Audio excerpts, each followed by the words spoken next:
Cosmere can be a confusing place. From allomancy to surge binding, there's a lot to look out for. We're your hosts and escorts to the realms. I'm Griff. And I'm Alex.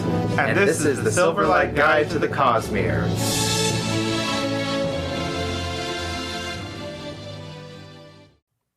All right, welcome back. We're now in season 2 of Officially. the Silverlight Guide to the Cosmere. I'm Alex, like I said in the introduction.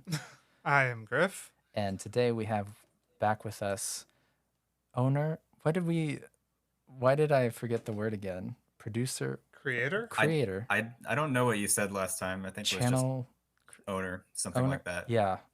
Content creator, Generic Entertainment, better known to us as Nathaniel. Hello. Thanks for having me on again. Thank you for being here. The purpose of today's episode, as you may have guessed from The title of the episode. the title of the episode, is a review of The Way of Kings. Indeed. But before that, a little shout out to Generic Entertainment's YouTube channel. I'm looking forward to watching storytelling expectations in the 1500s versus today. I think that's going to be hilarious. I'm prepared to laugh. Also, check out how J.R.R. Tolkien's estate keeps finding new books to publish. Real footage. Very catchy title. Very catchy. Yeah. And as always, check out the Sanderson content that he puts out. It's very entertaining. Very generic, very I entertaining. was about to say, was it generically entertaining? Yes. Excellent. That is the goal, I believe. Yeah. No originality. No. Oh. No. Yeah, exactly. Yeah.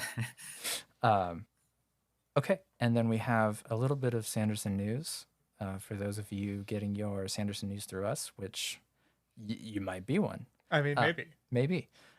We know that shipments of Trust of the Emerald Sea have resumed. Yes. So those have been going out first to the book-only backers, and then they'll start shipping to the Year of Sanderson backers. They do have a little bit of sad news. They had thought that Secret Project 2 would not be delayed, but it will be delayed. This time, it will be weeks instead of months. Excellent. So they are still hoping to have all of that out. I think they said by the end of April. Okay. But Secret Project 2 drops on April 1st for those people that do the audiobook or the PDF. Which will be my media of choice. Same. And this time they are not spoiling the title of the name in the file name, or the title of the book in the file name. Oh, okay. They are going to put that behind a zip file, and then you open it, and then you find out the name there. And I guess some people didn't want to find out the name that way. That's, how it goes for them. Fair enough. But Sanderson's team has stated that on the 11th, which is when the audiobook and ebook drop for non-backers to purchase, they will start using the name of Secret Project 2. Oh, okay. So you get 11 days spoiler-free. We will, if we post our review within the first 11 days, which is likely, we will keep it spoiler-free in the title and change it afterwards. So no worries there, listeners. We also have a I small... think it's very impressive how they kept it secret for so long. It really is. Just to, yeah. So And I in fact, I haven't even, I didn't look at the spoilers. I looked at the previews for Secret Projects 1 and 2. I didn't look at anything for 3 and 4, and I still haven't found out anything. So I think that's a testament to the fandom. I agree. I haven't heard anything. Yeah. I did get a little spoiled about a couple of things from a Facebook page in the comments. Oh, okay. And so one of those was the fact that one of the stories was from Hoyd's perspective, or Hoyd was telling a story to somebody, which was Tress of the Emerald Sea, Yes. assuming that's not one of the other ones. And then I have a secret bit of knowledge that I'm not going to say until it has been revealed through the book. So many more words I could say there, but I'm not going to. Do not. All right. Little update from the White Sands Indiegogo I was campaign. about to ask if we had any news on that. And you know what the update they posted today was? What? That we're going to have an update next week. Nice. So Good, a pre-update for all of- our actual update. yeah, they They wasted a lot of electrons sending emails. To tell us that we're going to have news next week. Yeah, That's that fantastic. was a little odd. Good God, that thing has, like, I know I've said it before, but I will continue to say that whole scenario has just been a mess. I agree. But not to dwell on that, because No. we do have a monster of a book to get through. That is true. Way of Kings is beefy. It is beef. It brings the curry. It brings the chunk. It does. So for the first part of this episode, for those of you listening who have read The Way of Kings and are like me and like to go read reviews of something you just read because that's a thing, we are going to keep this spoiler free. One, for all of the books after The Way of Kings. Anything we accidentally let slip, we're going to edit out because I know that we love comparing where characters are now to where they are later. Right. But we are going to do a very good job of keeping this spoiler free for the other books. For those of you wanting an actual review before you choose to pick up The Way of Kings, we're going to keep this opening bit spoiler free so that you can get our take without being spoiled. So, first up, All right. for fear of future AI licensing, ChatGPT helped me create this outline. Oh, very nice. So, Oh, really? yes. Okay. So in case that matters, decades or months from now, I have edited it heavily, but ChatGPT did give the outline. Would anybody like to take a stab at giving a brief synopsis of the book and its main characters? And we can, of course, take turns. Well, Well, by all means, take the wanna reins, go? Or- Nathaniel. Okay. Well, to start off with, at least, it starts off very confusingly with 3 prologues from 3 separate, seemingly unrelated perspectives before we finally get into the meat of the story. The That's meat true. of the story. The meat of the story revolves around 3 main characters with other perspectives thrown in there because, as Griff and Alex have already mentioned, this is an extremely long book. The main character is, or kind of the de facto main character of this book, is named Kaladin, who we don't really know very much about at the beginning, but over the course of the book, we start to find out more about his backstory. And Kaladin, at the beginning, the only thing you really know about him is that he has been sold into slavery through circumstances that you don't really know anything about. And he is kind of at the lowest point he's ever been in his life. And that's where the story begins. And I don't know if anyone wants to pick up the other. I'll plop on. We also follow heavily Shallan. Shallan is a teenage girl who has been chasing after another character, Yasna Kholin, for 6 months or so, trying to become her understudy or her protege or Something like that. mentee. Study under. Study her. Ward her. is the word I think they Ward. use. Yeah, Yes, ward, I ward believe, is is- the yeah. word that Yeah. they use. That is, and she has very intriguing and complicated plot that a lot of people. It's polarizing, I think. Griff, you want to take a stab at Dalinar? Yes, I was about to say. And then we have Dalinar Kholin, who is the general of the... What nation are they a part of? The Alethkar. Alethi. Alethi, yes, Alethkar, thank you. Yeah, Yes, a general in the Alethi army. he is High Prince. The High Prince, who is suffering some very strange dreams That is a good way of putting it. during certain situations. Yeah. And he is also trying to find out the meaning of a message that his late brother left to him. That's right. There's definitely a running theme here of characters not knowing much about their past, or you not knowing much about characters' pasts. Yeah, That's true. There's a steep beginning, learning yeah. curve. We can get into the writing style and the book's pacing and more about how Sanderson writes in terms of like, is maybe this book might be for you, might not be. there's a steep learning curve with this book. There is, yeah. Yeah, I would say that. I mean, one of the things, and hmm, I don't know how to really state this without going into spoilers or Guys, tangents. Got to stay spoiler free, and Yeah. Darwin needs to not trip on my flip flops. I will say that very much in a more subtle way of what Sanderson did at this year's con, where he said that like the gloves are off. I believe that having experience with Sanderson's other writing is probably the best way to enter into The Way of Kings. I agree with that, listener. If this is the first episode that you're listening to, first, thank you.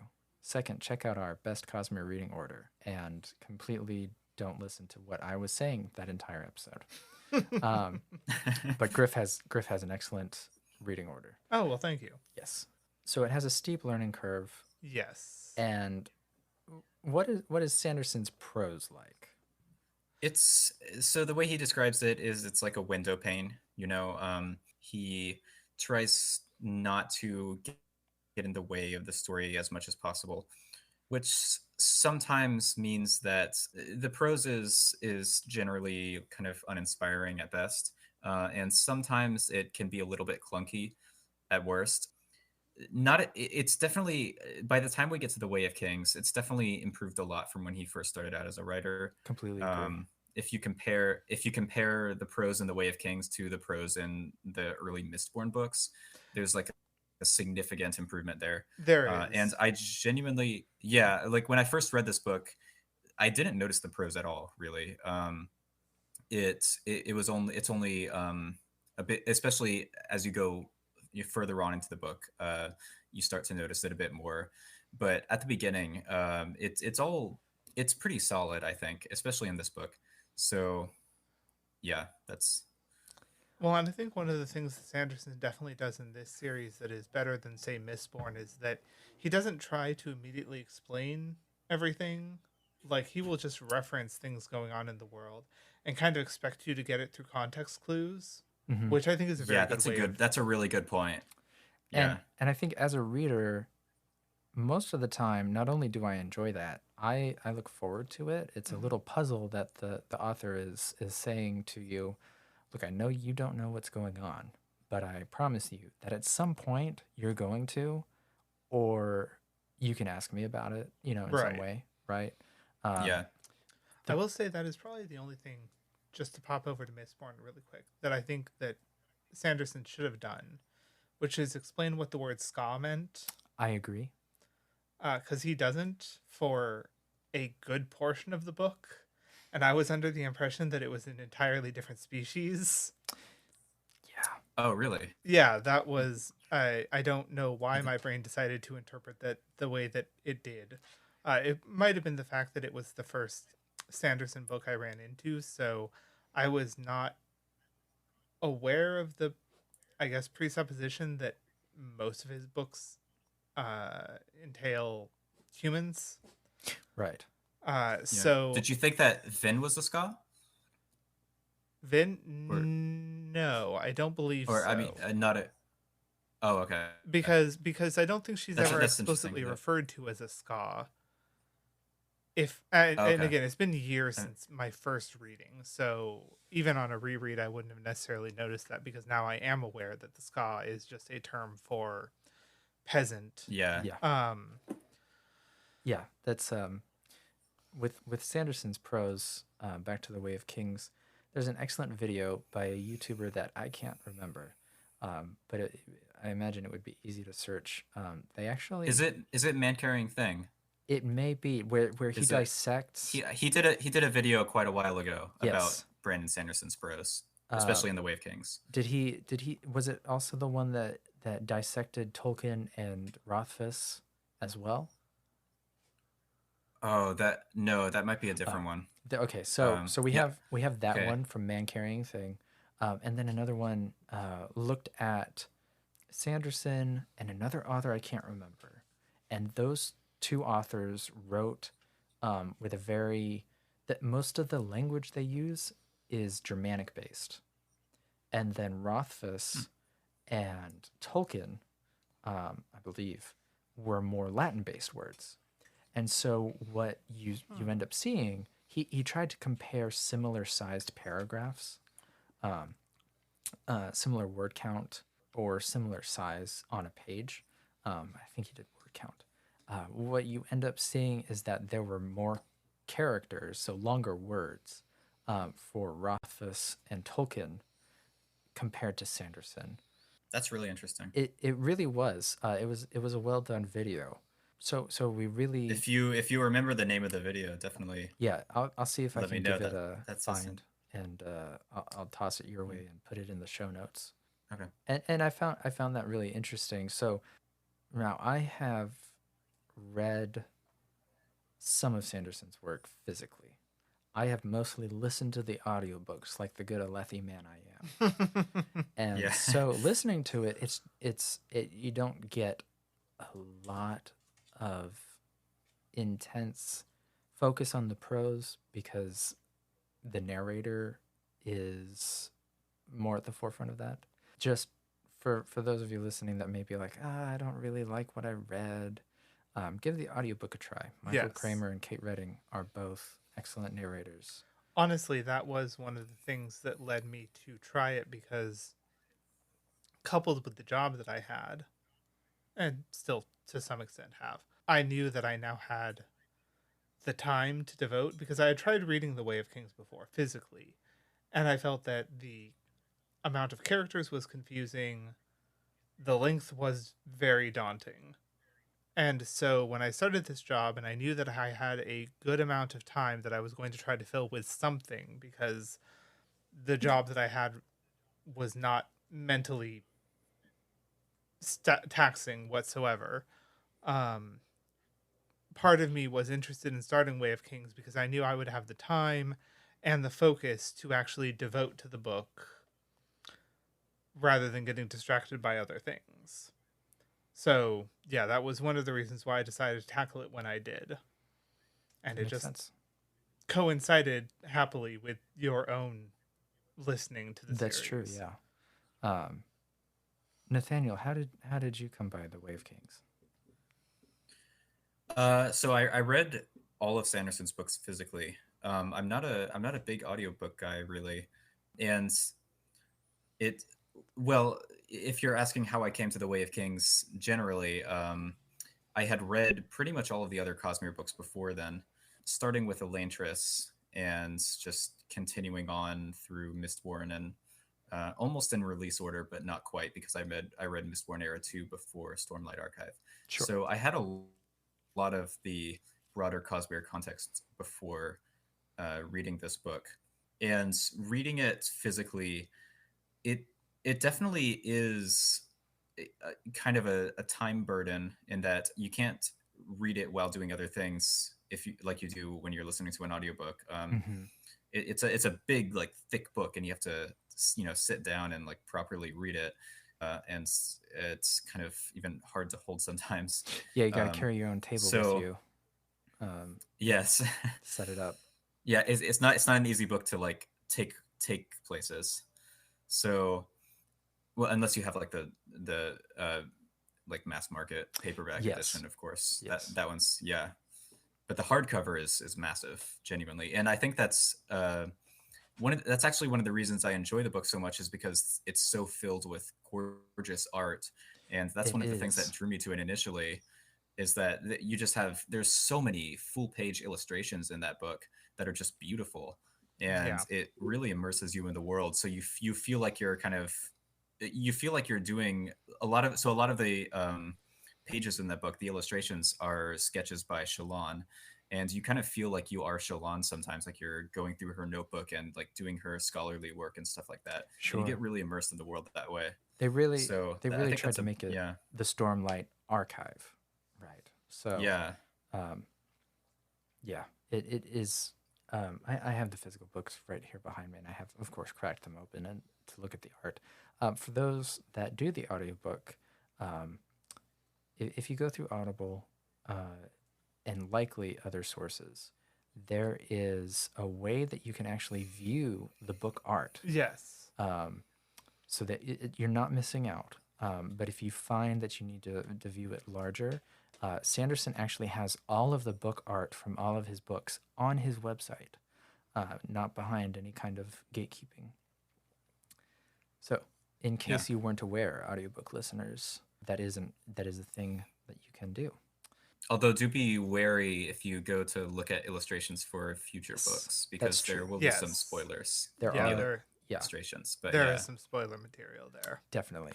Let's briefly talk about the Unreliable Narrator. This is one of Sanderson's classic, I'll say the word trope, but I'm not sure it's a trope necessarily.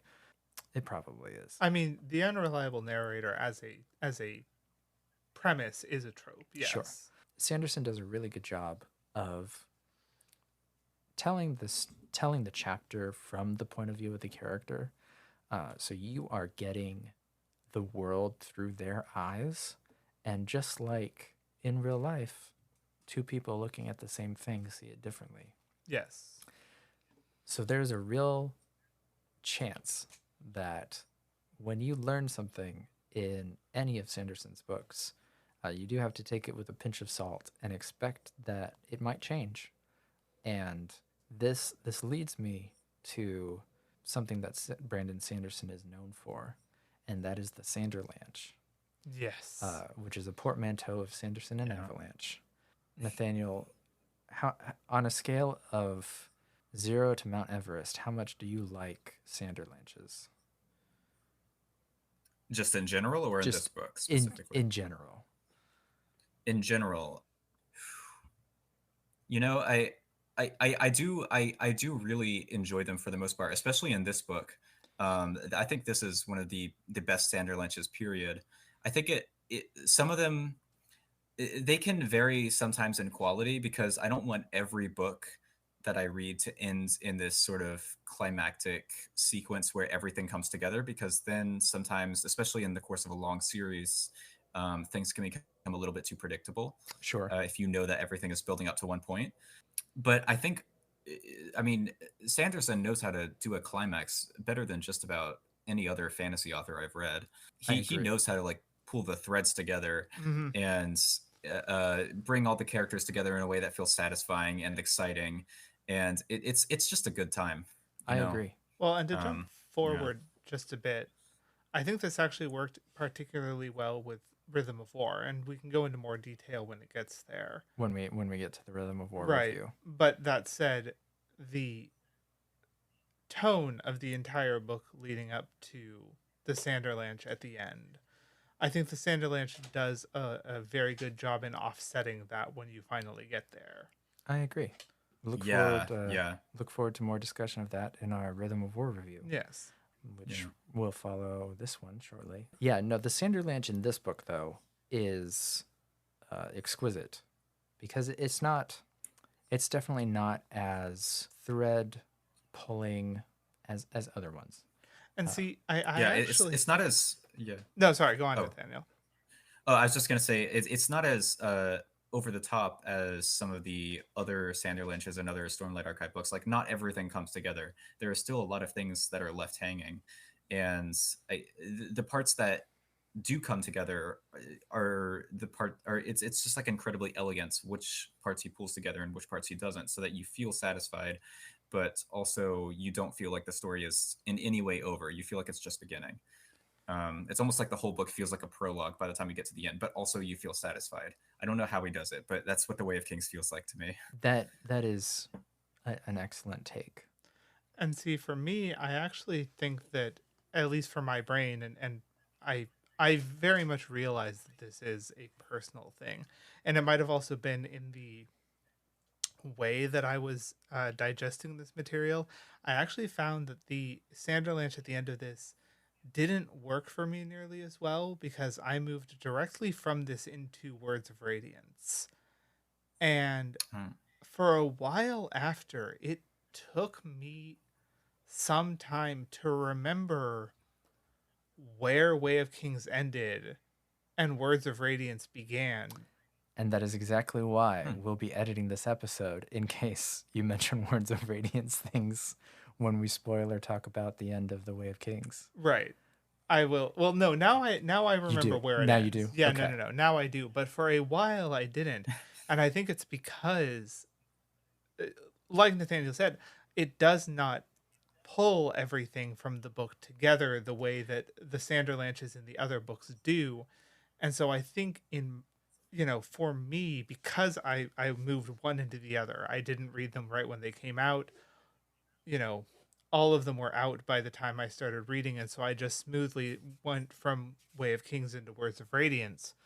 It kind of felt like a mid high rather than the high that you get at the end of Words of Radiance. I'm not going to spoil, but Right. like that ending point felt much more like a stopping point in a book than the end of Way of Kings did. There you have it, folks. If you start the Way of Kings, you have to read Words of Radiance. Oh yes, of You course. can't. You can stop after Words Well, of if Radiance. you read The Way of Kings, you won't have a choice anyway. I mean, you really won't. No. I mean, nobody's going to be forcing you. You're just going to read Words of Radiance. Yeah, this is the Like, way this is the yeah, way, yes. exactly. of Kings.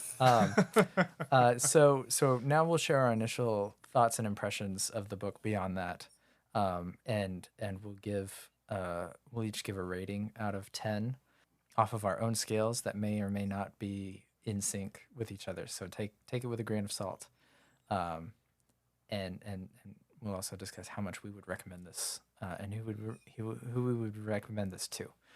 So the Way of Kings, one of the strongest entries in the Cosmere for me. I love so much about it. I love talking about it.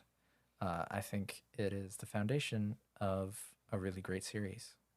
And what would you give it? What ranking? Oh, I guess I should just say I would Are give we it, doing this out of 10? yes, Okay. out of 10. Out of 10, yes.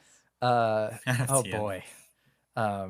We have to assign A numerical value. a numerical value based on the Knight's Radiant orders.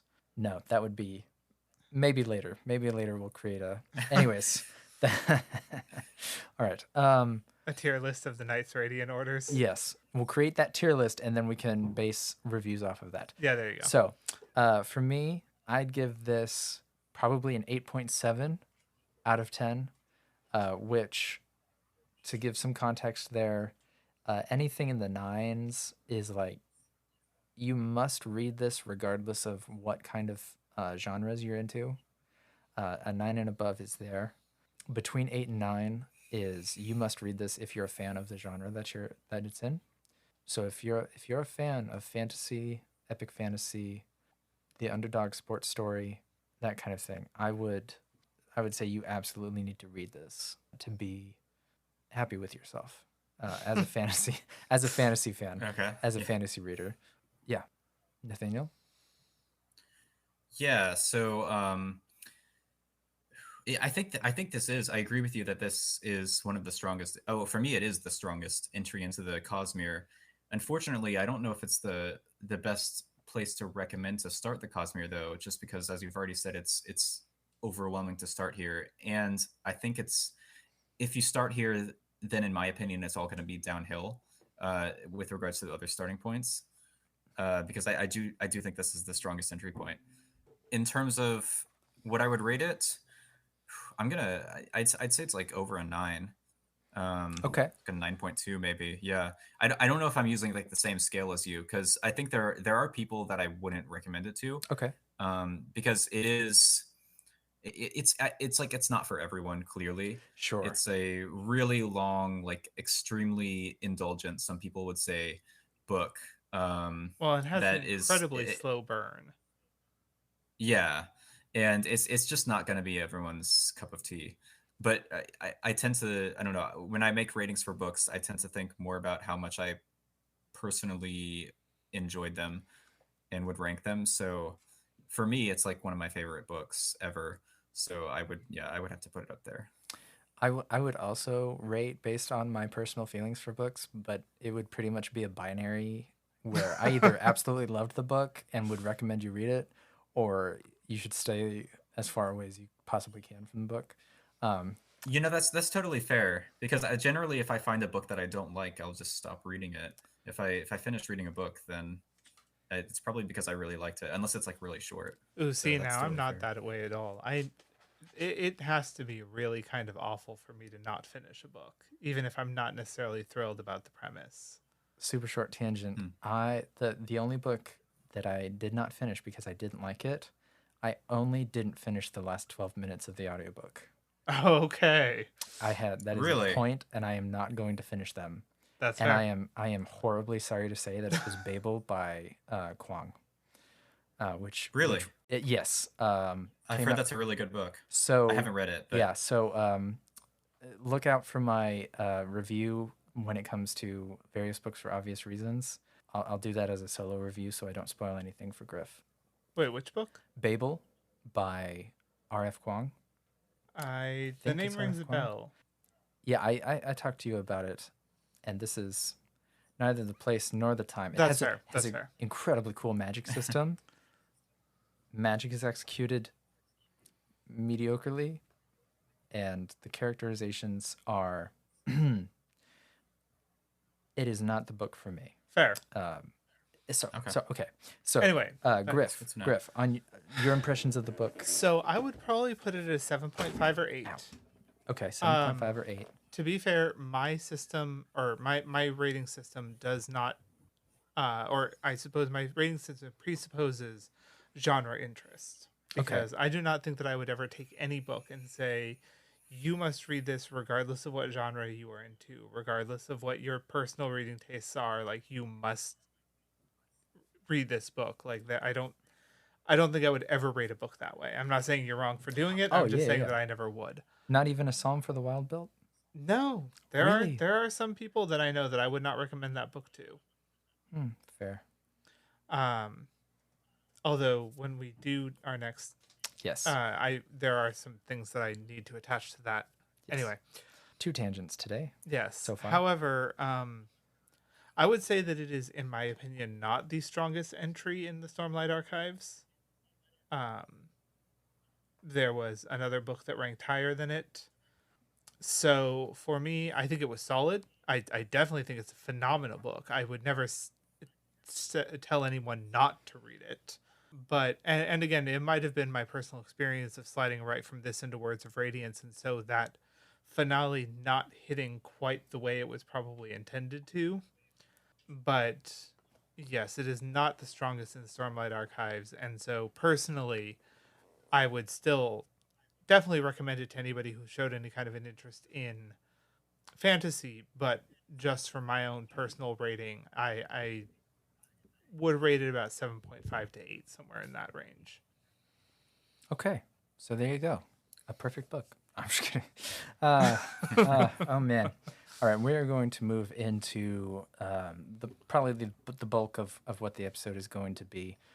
For the listeners who can't see the outline, it is an extensive outline because it's an extensive book.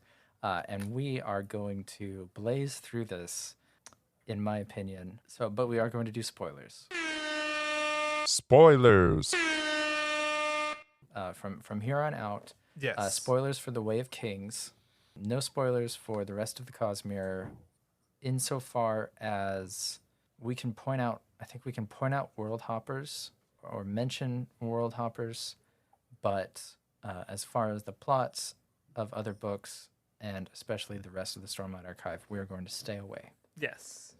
So if we're all Okay. in agreement, we'll go to that's- part 2, the characters. So we talked about Kaladin, Shallan, and Dalinar. Sanderson hit it out of the park with character development, and I think part of that is due to the fact of his is veracity the right word for doing justice to mental health Oh, yes. yeah. in characters. Yes, no, I definitely agree. Yeah. Although I will say, just on our outline here, I think there's a fourth main character that, while he does not appear nearly as frequently, I think that his inclusion in Way of Kings is just as important. Is it Wit? No, That's Seth? not Wit. Zeth? You talking about Seth? Yeah, Okay, Zeth's okay. son Vadalano. I believe that, as I said, he does not appear as frequently, but I think that his character development and his points in the book are just as crucial to understanding the story. I agree. That is true, yeah, because the final, the finale really hinges upon the discovery that he makes at the end. Yes. So yes, yeah. I agree. I don't know why I was so Zeph opposed. Yeah, It's because you don't like we're gonna have to edit that out, man. We don't I was like about to say, insert. that's We don't like insert.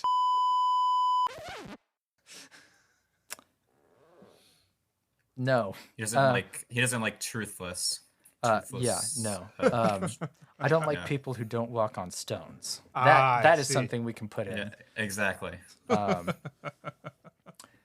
So, Kaladin's story, and Sanderson has said this in his podcast recently when he was talking about Ted Lasso. Ted Lasso is the underdog sports story, and if you go and listen to, I promise there's a point to this. Okay, no, that's fine. I just don't know what Ted Lasso. Oh, Ted Lasso is a show on Apple TV. Okay. And it is easily one of the I best think I TV have shows. actually seen a couple of episodes of that. Yes. Yeah, it's one of the best TV shows out there. Highly recommend. So, if you go watch other Sanderson stuff, he talks about.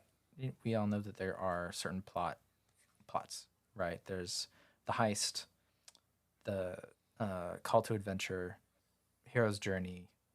I guess the call to adventure is part of hero's journey. Yeah, I was about to say that is definitely a step in the hero's journey. But then there's the underdog sports story.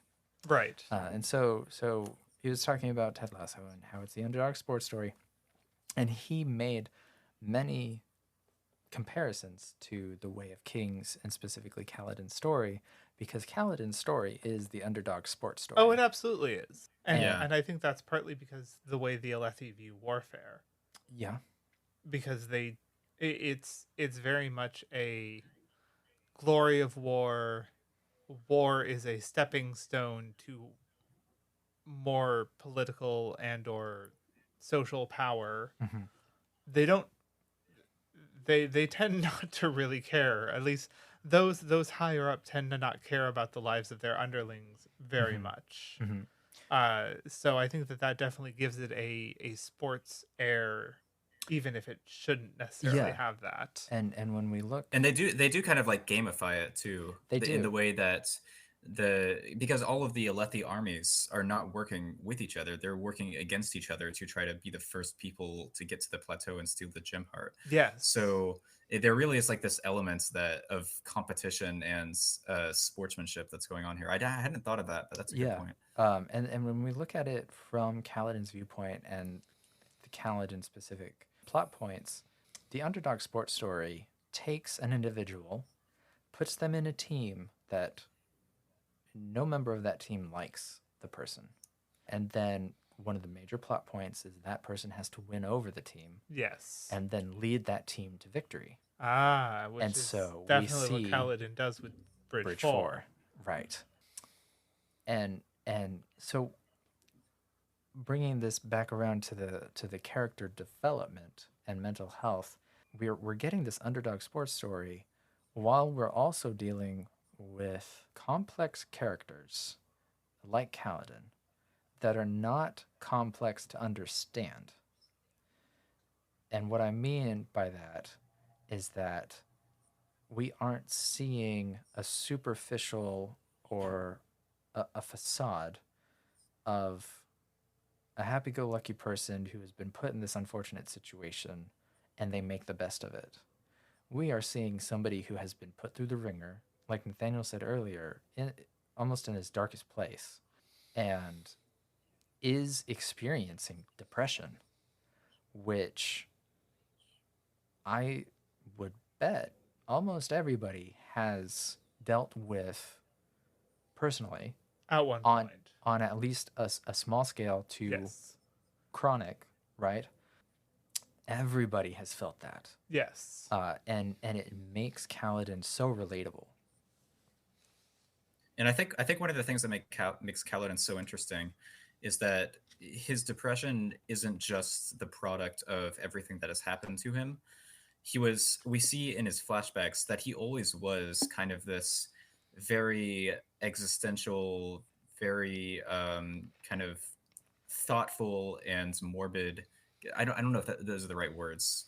maybe morbid yeah. is a bit much, but he always was kind of like a little bit depressed, even as a kid. Sure. And he always had a hard time like connecting with other people and just like finding moments of genuine joy. And it just kind of gets worse as it goes along. But obviously, like everything that has happened to him, being sold into slavery and losing his brother, that it didn't help. But it's not like his current emotional state is the direct product of his physical circumstances, if that makes sense. Yeah. So Yeah. Well, I think and that's one of the things. I think that's one of the reasons he's so relatable. and I think one of the things I'll also throw in here is one of the things I like about the portrayal of depression in this is that it is not the overblown Hollywood style of depression that you usually see, Mm-hmm. where somebody is just so sad all the time, or potentially suicidal, or it's Sanderson very much captures that just lack of energy that comes with depression.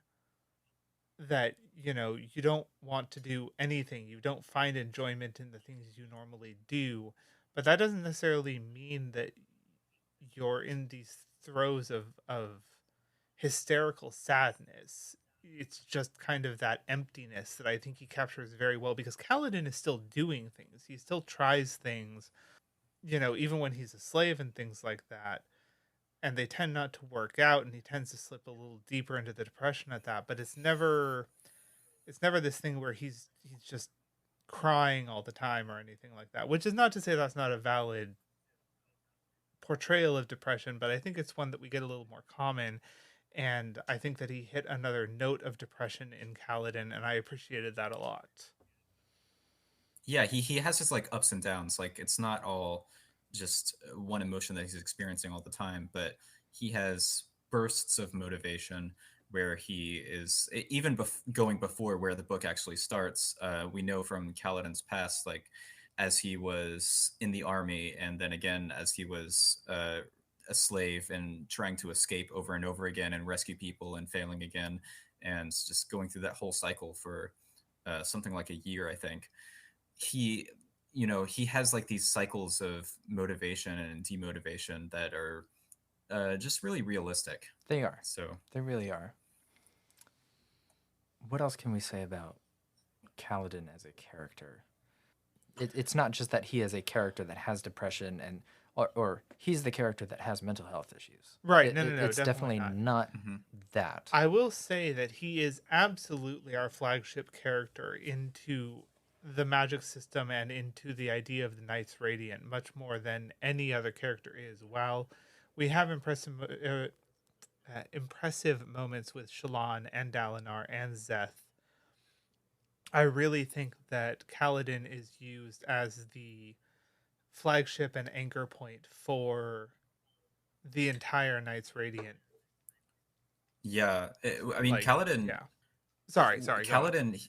Oh, were you saying No, something? no. You go. Okay. So Kaladin, he really allows us to like see what the Knights Radiant are from the ground up.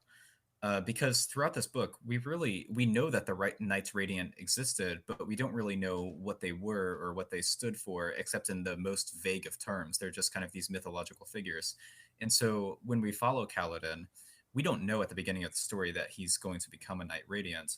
Um, but in what we see is we see this like progression. We see him moving towards his ideal, so that when he finally speaks the ideal, and you realize that he is a Knight Radiant, everything, it feels like everything happened naturally. Like there was no exposition about what the Knights Radiant stand for. You see it in Kaladin, and so at the end of the book, suddenly it all kind of clicks, and you're like, oh, okay, this is what the Knights, or at the very least, this is what the Windrunners are about. It's about protecting people. It's about going out of your way to service people even when you don't want to. So yeah, I think I really like the way that's introduced organically. And potentially because he's a Windrunner and not a Lightweaver or anything like that, I think we definitely see a much more blatant progression from him than Shallan, who is quite a bit more subtle. Or Gonna cut that one out. I didn't spoil anything. I know. Well, but really, Really, what? I mean, well, being picky. I'm sorry. All right, fine, whatever. Regardless, Did you guys cut out? No, we were glaring at each other. Kind of restart that whole sentence is that I think Kaladin has a much more blatant or obvious progression as a Knights Radiant, where some other characters are more subtle or take their own path. Kaladin is methodical and very obvious about his progression as a Knights Radiant. Yeah. And I'm going to state something that may or may get reactions Okay. about the truthfulness of what I'm about to say. Moash. Oh, cutting that one out too. Oh, I thought you were going to be going on the whole. No. So Okay. for those of you listening, there's a Knights Radiant quiz that we have talked about Oh, before. yes. Right? Okay. So you can go find out what the orders are. But in the Way of Kings, nobody tells Kaladin that he is a Windrunner. No. It is heavily implied, but we actually don't find that out until Words of Radiance. We are going to continue discussing Kaladin being a Windrunner because it is not really a spoiler at this point in the book's It is life. very much an open secret, as it were. If you are this far in our review, you have read the book. Yes. And if you were thinking, maybe I should read Words of Radiance, and I hope they put out a Words of Radiance review, Kaladin is a Windrunner. That is what he is. You see the magic work. You're not getting spoiled there. So we're going to continue. I think if you just read the first book too, you don't really know what Windrunner or any of the other orders Right. are, I or what that means believe- necessarily. So I believe Zeth mentions Windrunners and that he has the Windrunner powers. Right, because that all ties Oh, okay. into his yeah. Yes. the truth of what he was saying and all Right. that. So we do start to see the borders of the puzzle that Sanderson is connecting the pieces Yes. for us. The Yeah, sentence didn't okay. make sense. But I just remember when I first took that Knights Radiant quiz, I didn't really know what any of the orders were or what they meant because that was early on while I was reading the series. what did you get? Because it's not, but Truth Watcher. Truth Watcher? Yeah, same. Yeah. I am Else Caller. Oh, really? I feel like that's like the most common one for some reason. Is Truth I Watcher? don't know. I've seen a lot of Truth Watchers. Haven't seen very many Else Callers, Griff. Yeah, I suppose I am somewhat singular. I did retake the quiz and I actually got Windrunner. And then I went back and changed my answers until I got Truth Watcher. So I will say one of the things that I do like about the quiz is that it shows your percentage in each yeah. ranking. It doesn't just give you the one you got that's most common, because I think that allows somebody, if they see that they are very close between two and they feel like they fit the other one more than the one they were given. And I'll repeat this until the day I die. Sanderson has stated it's more about which one you feel like you would be a part of. Oh, yeah, and absolutely. would want to be. So No quiz like that is going to be able to encapsulate everyone's personalities perfectly. So, but there's your hyper flexible mythology for the day. Shallan's character development is slow. and I'm gonna tackle something that people point out as one of the biggest turnoffs of Shallan to start, and that is her jokes suck.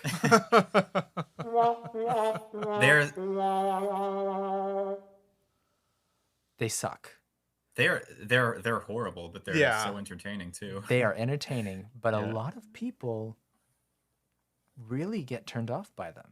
Oh, interesting. And what is more interesting is that it's not that Sanderson is trying to force comedy in.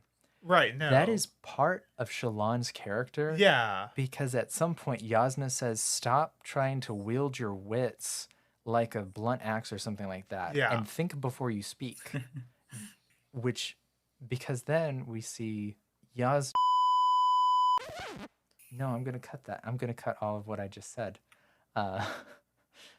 Because Yasna. But, so people, I am going to stand Shallan Devar and say that people need to get over it. I mean, Yeah, if you have I bad 100% jokes, agree. yeah, I 100% agree, because if you have bad jokes as an intentional part of the character and not just that you're terrible at telling jokes, like, I think you should just accept that about the character. Yeah. I think there's also something Now, to be. to be Okay. I was just gonna say, to be fair, I think Sanderson's style of humor does sort of match Shalon's, and that he does love his dad jokes He in does. general. He And does. so I think that he did write Shalon so that he would be able to tell those kind of jokes. Right. But that doesn't change the fact that it is an intentional part of her character. Given that Shalon's dad is dead, she did have to pick up the slack. Yes. Yeah, but Although I don't remember Lynn Devar telling too many jokes. Yeah. He wasn't a very funny person. No. He really wasn't. Yeah, there's some baggage there. There's a lot of baggage. Shalon was carrying it across the ocean. I'm so sorry, guys. You're just like Shalon. A little bit. I'll stop. I'm not gonna stop. But to give credence to those people who don't like Shalon's chapters very much, we know that when books have multiple character point of views that are the main points of view, they tend to pick their favorites. And as a guy that has, dealt with depression through whatever means, I super relate to Kaladin way more than I relate to Shalon. And I definitely understand why a lot of fans may be like, it's a Shalon chapter, I gotta get through it, more than, Kaladin's super cool, right? Just very superficial ways of thinking about it. And it's valid to feel like that. It's okay to not like Shalon's chapters, but try to use better arguments than her jokes are bad. Right. Well, and I think, I think Shalon's chapters pick up a lot faster than people imply. Because I think when this is not a spoiler-free section. When she starts to admit to herself that she's trying to steal the Soulcaster. The Soulcaster, thank you. You're welcome. Then I think that's really where her chapters start taking off in terms of development and character progression. And that happens way earlier, as I said, than people seem to imply when they're talking about Shalon. I agree. And I think that while her story points are somewhat underplayed, mostly because of, well, a lot of things. Her particular Radiant Order and just her character in general, she's much more subtle. She's not as blatant as Kaladin is. And I think that shows through everything that she's doing. Yeah. Nathaniel? I think I'm in the minority here in that I enjoy Kaladin and Shalon's chapters basically equally. So, and also when it comes to Shalon's plot being slow, I didn't really find that, but that's partly because I really liked seeing all the details of her scholarly life. I really liked the conversation she has with Yasna and Taravangian about theology.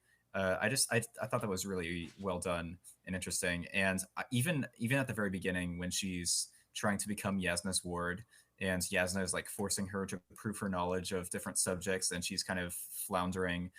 Those scenes were just really entertaining, and how she finally wins her way into Yasna's good graces by basically writing a college application essay. I don't know. I at the very least, I found that part relatable. So,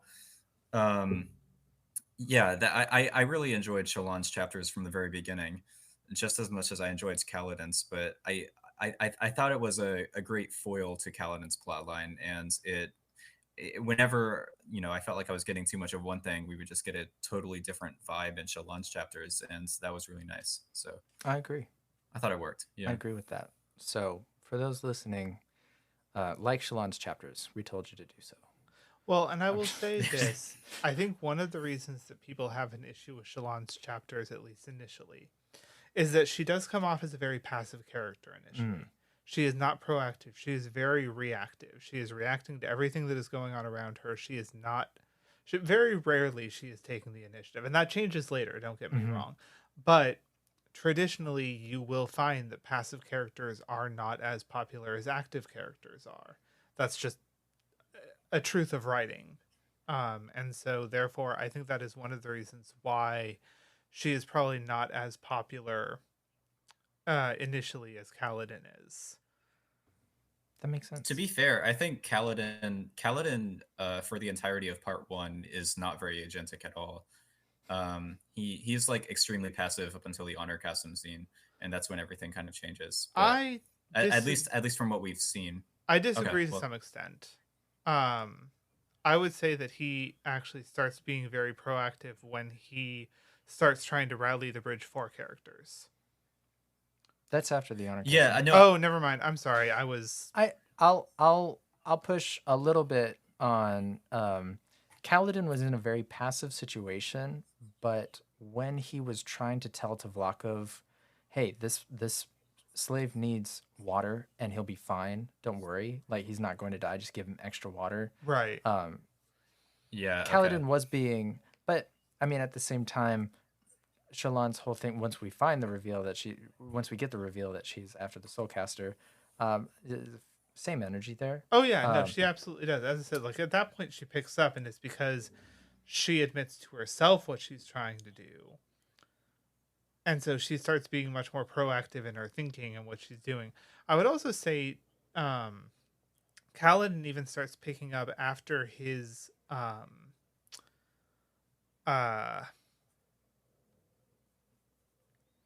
trip to the what's that chasm called? Honor chasm. Is it the Yeah, honor Honor chasm? Chasm was just Okay. Yes. I was thinking of a completely different event in my brain. Okay. I don't know where my brain was on that front. No, but even then he's a little bit reactive because it does take Syl bringing the plants. Is it Blackbane? Something like that. I'm not going to open the book to find out, but yeah, but it's something like that. But even then, like you said, I mean, I think Kaladin is just much more forceful in the presentation of his personality. Yeah. We also get background chapters or backstory, flashback chapters. True, which does paint him in a much more proactive light at that point in his life. That's true. We are gonna move to the other two characters, and then swiftly move through some of the standouts that are side characters. Yes. Dalinar, character progression in the Way of Kings. Not a whole lot. Not a whole lot.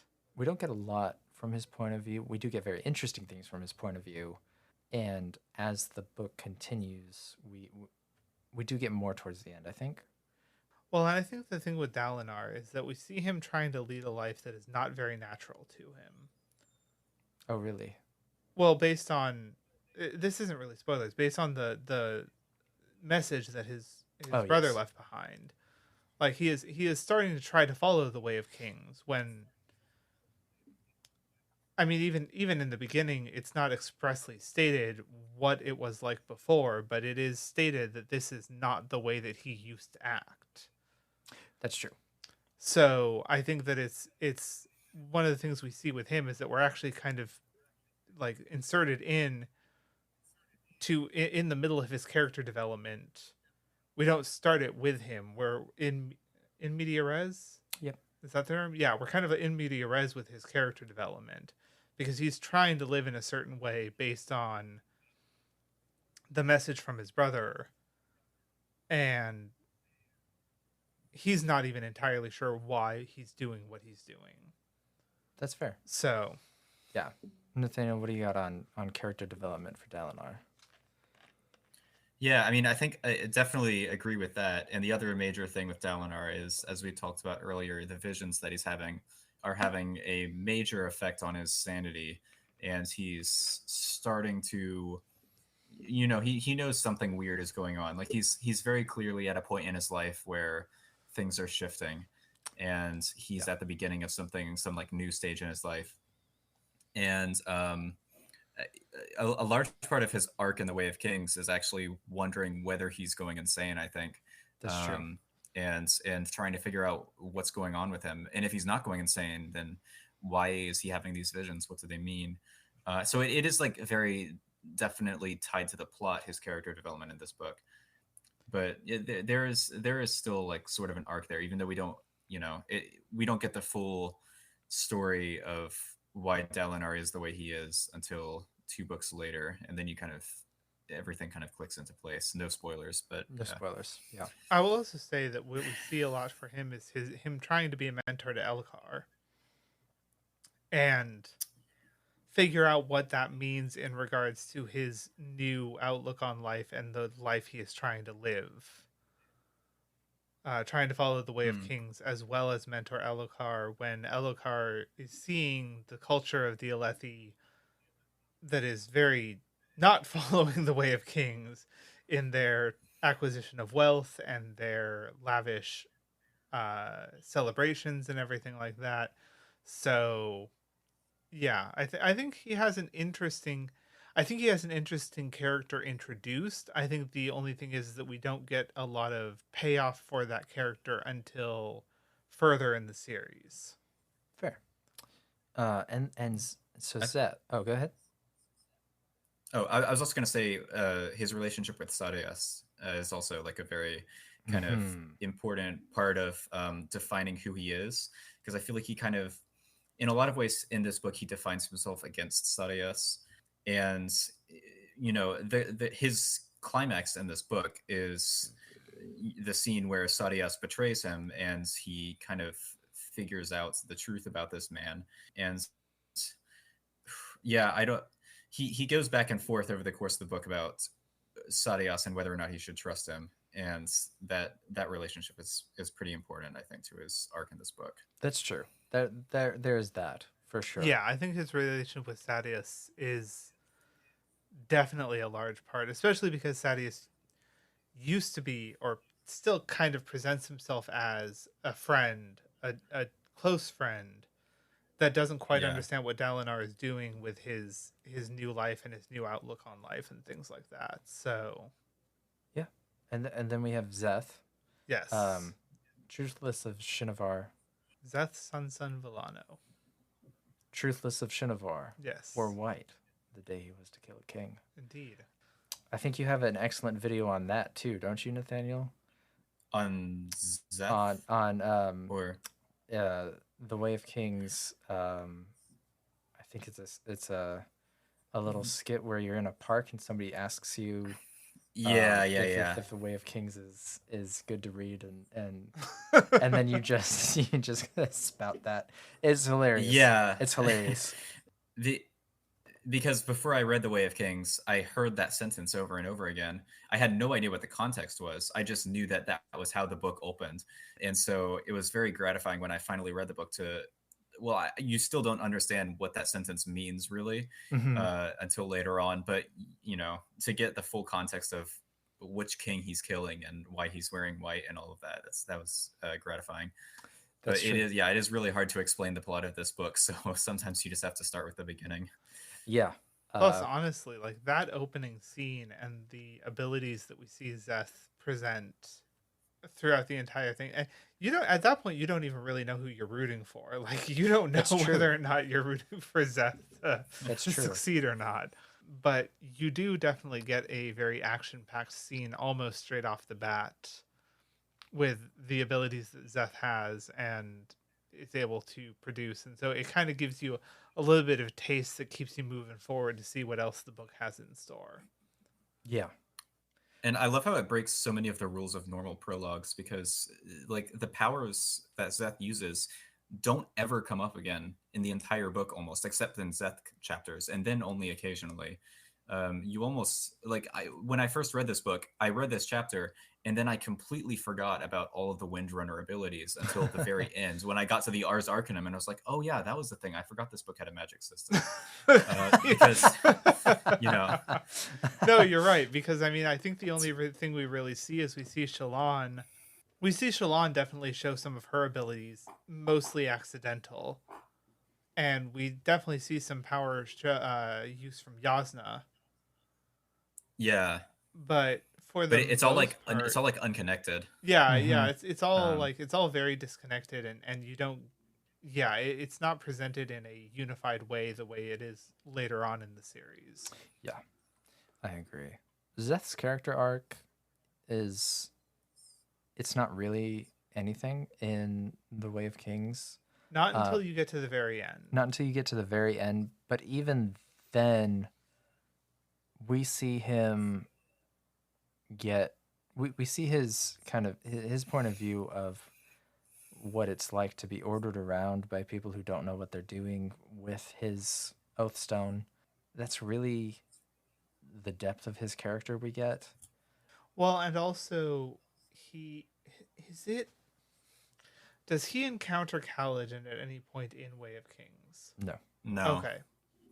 Then yeah, no, I completely agree. Until the very, very end, we really don't see any character development from him apart from his own point of view on what's going on, but even that is very sparse. Yeah. So, cool. There are this is It's his story is like set up for book 2, kind of. that's true. Yeah. In a lot of ways, but it's told through the interludes, which are that's like kind of what the interludes are for. Mhm. And I think the interludes are such a brilliant touch to these books, so I think it works pretty well. They are. They really add something. Honestly, I will definitely agree with that. I think that actually there are some books that would probably benefit from interludes, which is a subject for another time. But I think his ability to introduce side characters and concepts that don't need fleshing out until later, but we are still introduced to them in the first book through the interludes, is a brilliant touch. Yeah.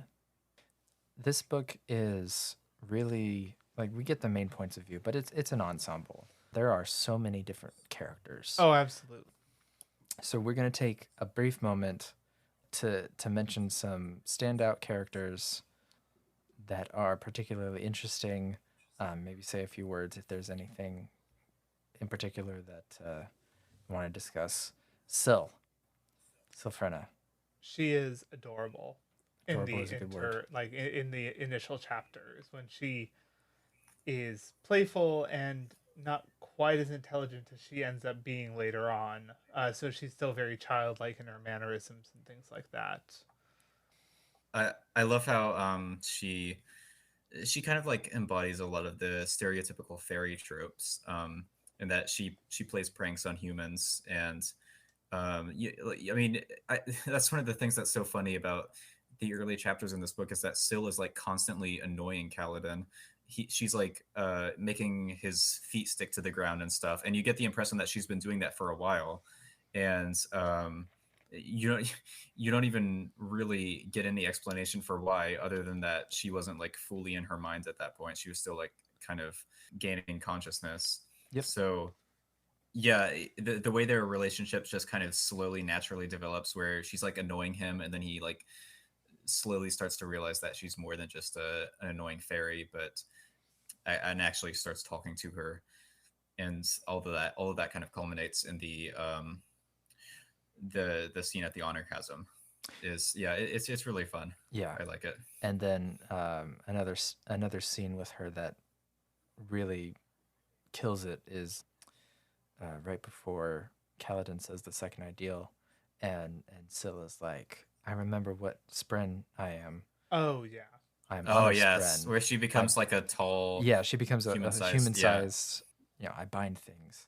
Like, oh, okay, cool. And then I mean, it's like what? And then Kaladin goes and does the cool thing. But in hindsight, in retrospect, a nice little moment of magic, which is a weird word to use there, but a nice little moment of etherealness, kind of bringing the chapter down to a low to then build back up to the second ideal. Yeah. All right. Bridge 4. Sorry. While we're talking about favorite Syl moments, just one more shout out is the moment where she's holding back the death spren from Kaladin after he's almost was strung out in the high storm and almost died. That was just such an amazing moment. I agree. But yeah, okay. Okay. Anyway, Bridge 4. Absolutely brilliant. Love Bridge 4. Love the mix of personalities. We don't really get as much development on them until book 2, but even what we see here is Mm-hmm. I absolutely love. Who's your favorite Bridge 4 member? Rock? Is that his name? Yeah. Yeah, Rock. Rock by far. Nathaniel? Sometimes it's Rock, and sometimes it's Sigzil. Okay. I don't know. Yeah, I really I love Rock's energy, Yeah. and Ooh, yeah, that's just so his bad. whole yeah, he's just like memorable. The moment he's introduced, he's just so memorable. And then Sigzil, I love how kind of I don't know. I love how like irritable he is and how kind of reluctant he is at first. And yeah, and how he's like, you keep finding he was trained by Hoyd eventually, and you're like, oh wait, what? Where did that come from? Yeah. So yeah, there's just like a lot more to him than meets the eye. But yeah. Yeah. Just like Transformers. My favorite, well, I really like Teft. Oh yeah. But Yeah. Moash. And so we're gonna move on to Yasna. In this book, you're not wrong. When I first read The Way of Kings, I was always wondering why does I loved Moash in The Way of Kings, and then yeah. There's no reason not It to becomes- love him later. Exactly. Yeah. So okay, so then we have Yasna, who is, what's the word I'm looking for here? She's just in the Shalon chapters, and I don't believe we get any point of view from Yasna. No, we don't. Well, No, I don't think wait. so, yeah. No, what about at the very end? No. Is that not until? Mm-hmm. Oh, okay. Yeah. It's been a Yasna, while. I honestly need to do a reread. Yasna, it's not quite fridging at all. It's not really No, fridging, it's not. but I mean, like, it's kind of initially presented that way, but well, okay. But there is an interesting point that we see with her, yes. which is her presentation of the Soulcaster against the would-be muggers, Yes. which is honestly slightly terrifying Yeah. when you think about it, considering that she, without skipping a beat, completely and utterly murders them. And I mean, I don't really think I'm spoiling No, anything with you're that. not. Like Straight up, she turns she does. one to crystal, she turns one to fire. I think she turns one to dust or smoke or something. And like, she does not bat an eye at the fact that she's doing this. And like, I get that they're muggers and everything, but I won't deny, as cool as the scene is, it does seem a bit overkill for the threat that they were facing. I think Yeah. I think it's an important moment of character development or of showing us Yasna's character. Yeah, I agree. Is a very objective, almost absolutist in terms of I am in danger, nothing else matters. I have the ability, might equals right in this situation because it's me. And I don't know how much of a spoilerish discussion this is, so Okay. feel free to cut this part. I'm kind of surprised with something that we learn later, the ease with which she transforms the muggers. I'll cut this here in case we need to cut this, but like we learn later you that mean it like- should be very difficult to transform living flesh. Why? I thought isn't it said later that it's just really hard to transform flesh with the transformation ability? Or like living people, like I don't think it's something we see very often. well no, but I think it's Um, stated at but- some point that It probably is. it's a lot harder to Okay. transform. Well, because you have to convince it to transform the way that, like she has to convince the air to transform into oil. And Shalon Yeah. tries Right. and I think at some point in the book, and again, I'd have to do a reread to point to the specific section, Feel free. but I'm just kidding. right, I know. Oops. Somebody says that it's very difficult to transform living people with that ability, and so the ease with which she does it with the muggers was surprising to me retroactively. Oh, well, I would love to see that scene from Yasna's perspective. Actually, now that you mention, Yeah. Yeah, that'd be interesting. I'd be curious as to how she did that. But no, Do the we have mugger scene anything- was really impressive. Yeah. Do we have anything to say about Yasna as a character? I don't think we get a lot of her character. We get a lot of the mask that she presents to the world. That's a good way to put it. Like that's what we see mostly is the mask that she presents to the world. We don't see a lot of her actual character until I think book 2. Yeah. Maybe potentially the very end of book 1 when she's presenting the blank book to Shallan. Does she not do that in Words of Radiance? Is that words? No, I think she presents that. That's in the Way of Kings. Yeah, I Okay. think that's at the end of The Way book- of Kings because the the whole Book of poison, Endless Pages. the whole poison situation is at the end of Way of Kings. Okay. The poison Yeah, jam. yeah. That's all at the end of Way of Kings. Oh, and she gives the book. And then Yasna gives the empty book to Shallan based on some philosophy that I'm drawing a blank on, but I actually really like the premise of. Yeah. Yeah. And small tangent for the real world. Sanderson was going to call Words of Radiance the Book of Endless Pages.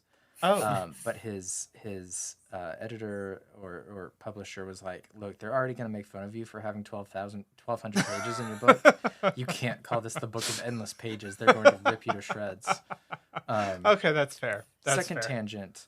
And Daniel Green has an excellent video on this. Somebody wrote a very negative article about Sanderson for Wired.com. I actually Oh, just boy, a TikTok. I actually Yeah.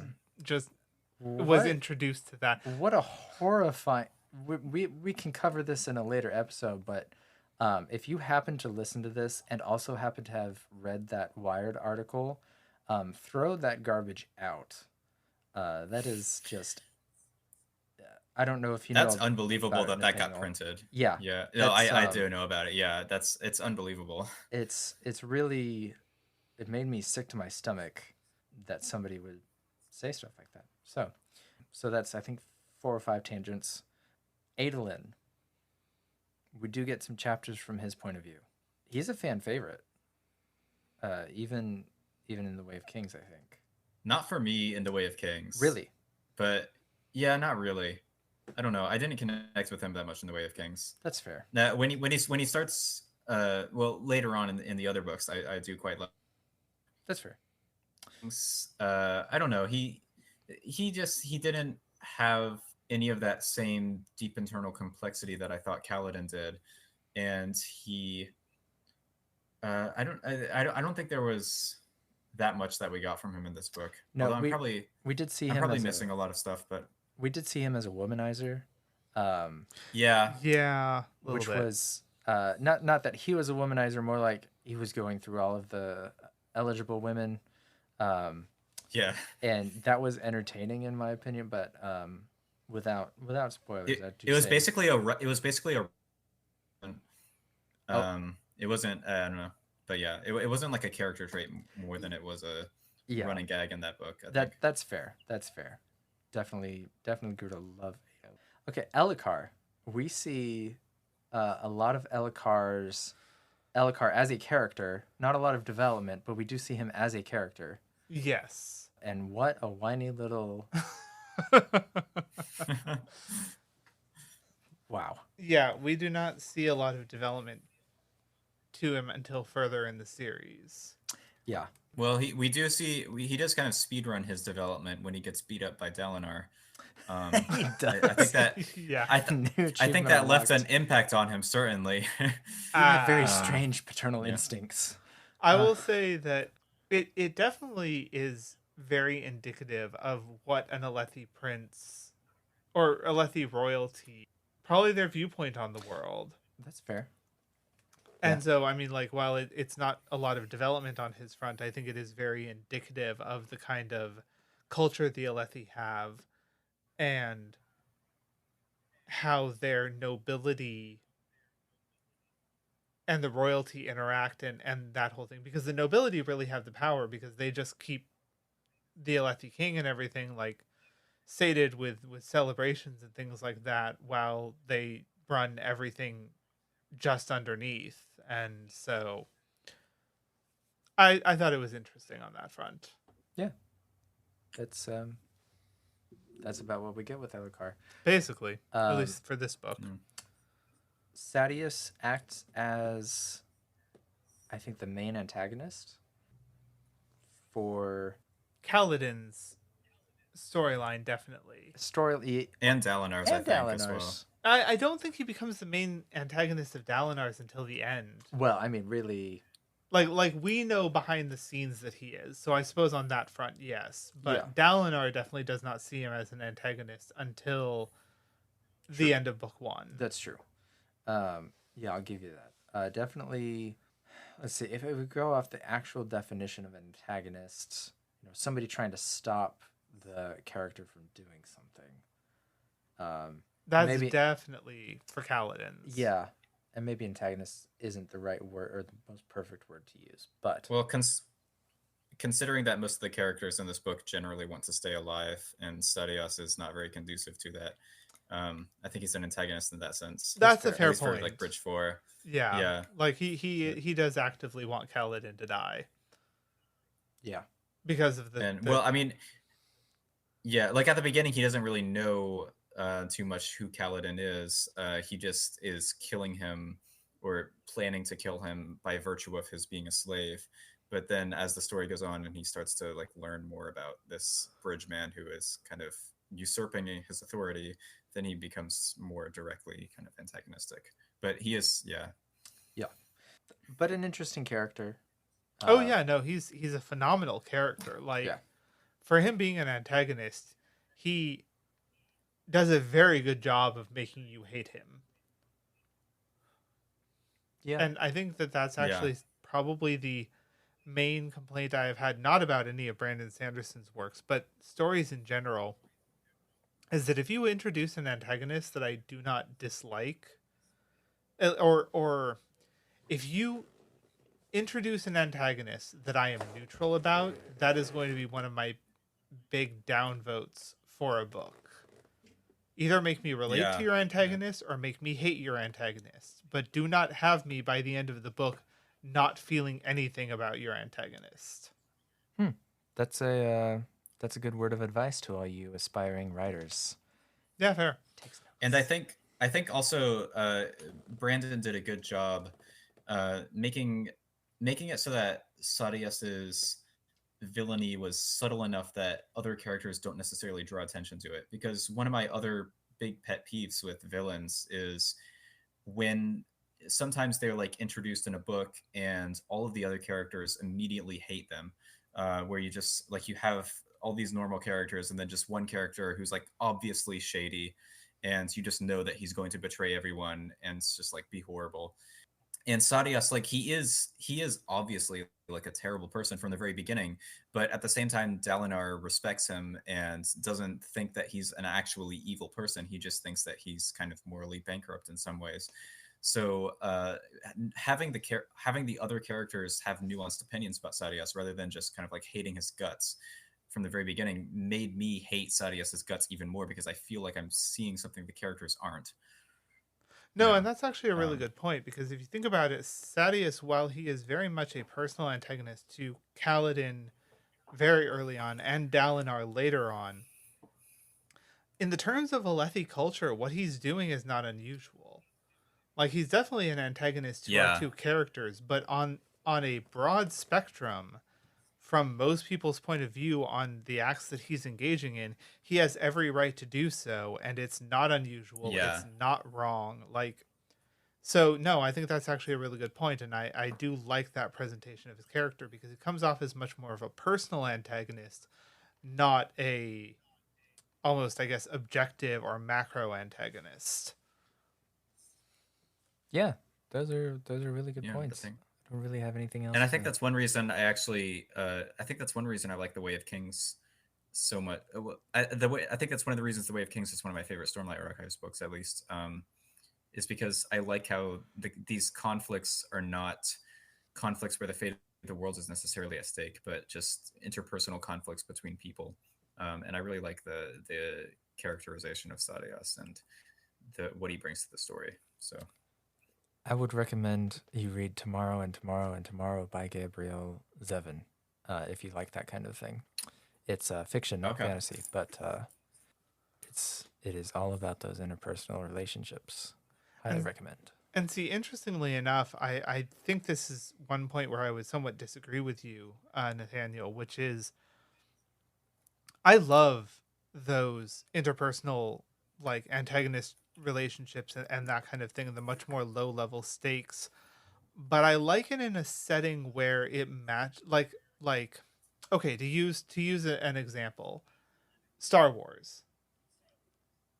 If you're giving me the main Star Wars movies, I want stakes and scenarios that reflect the fact that this is high space opera, like Fate of the Galaxy kind of stakes.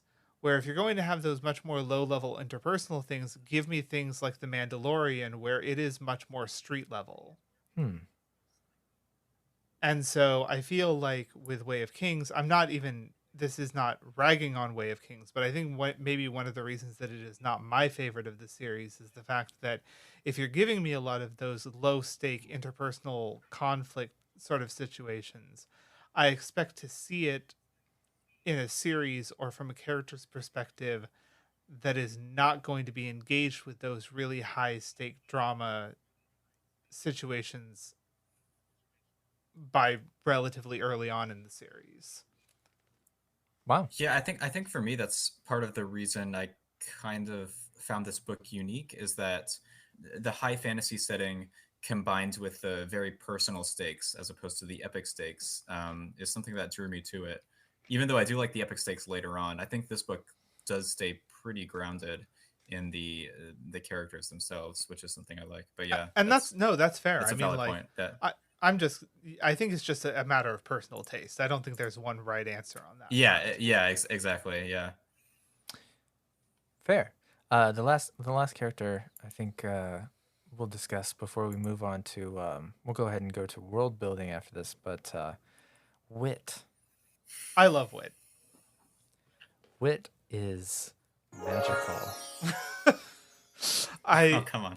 I think Wit is fantastic. I like the fact that he is very much a classical, almost jester type figure, which is his satire is turned against the powerful and is used to take those in positions of power and bring them down. And that is a very classical representation of the fool or that kind of a character, because I mean, even in real world, like positions that those was these fools were used to poke fun at those in positions of power and knock them down a peg. And I think Wit very much represents that to a T, and I enjoyed seeing that kind of presentation. I agree. And I think it's so fascinating that everyone just tolerates him despite everyone hating him. It just kind of it goes to show you how Alethi society is structured in this way, where it's like they all want to kill him, but they know they can't really, even though Right. they know that somebody else inevitably will. Right. At least that's what they think. And then we get the storyteller Hoyd Yes. with the Wonder Sail. And it's just it's that thread of blossoming magic that captivates a deeper part of me across the Cosmere. Well, and I think it's definitely something we've seen. Maybe this is a spoiler and you'll have to cut it out. It's something we've seen from this character before. Sure. And it's definitely a staple of his character, in which he is the storyteller that affects the people he encounters by telling stories that are pertinent to the situation they are going through.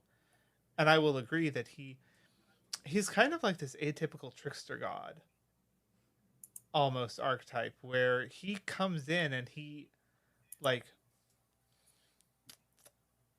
actually I'll leave that particular sentence for another time, but Sounds good. he comes in and he does mess with the characters' lives. Sure. And he does mess with their path, but they end up better off for it at the end, even though he does kind of bring in this chaos and he shakes things up a little bit. By the end of things, they're in a much better place. Sure. So it's not true total trickster god, because those usually work better with one-off stories, but I think that he fills a very similar role. That makes sense. Yeah, having read all of the rest of the Cosmere before reading The Way of Kings, actually, I'm not going to give any specific spoilers here, but when Hoyd shows up in the other Cosmere books, he's kind of doing something very different. I mean, at his core, we can presume that he is doing the same sort of thing as what he's doing here, but we don't really get to see this side of him except in the Stormlight archive, at least compared to everything that had been published previously. The only other time I can remember, well, actually, okay, never mind. I'm not gonna say spoilers. Okay, but whatever. Yeah, that's fair.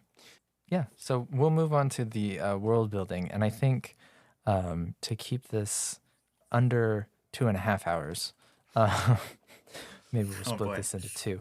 I mean, it's a beefy book.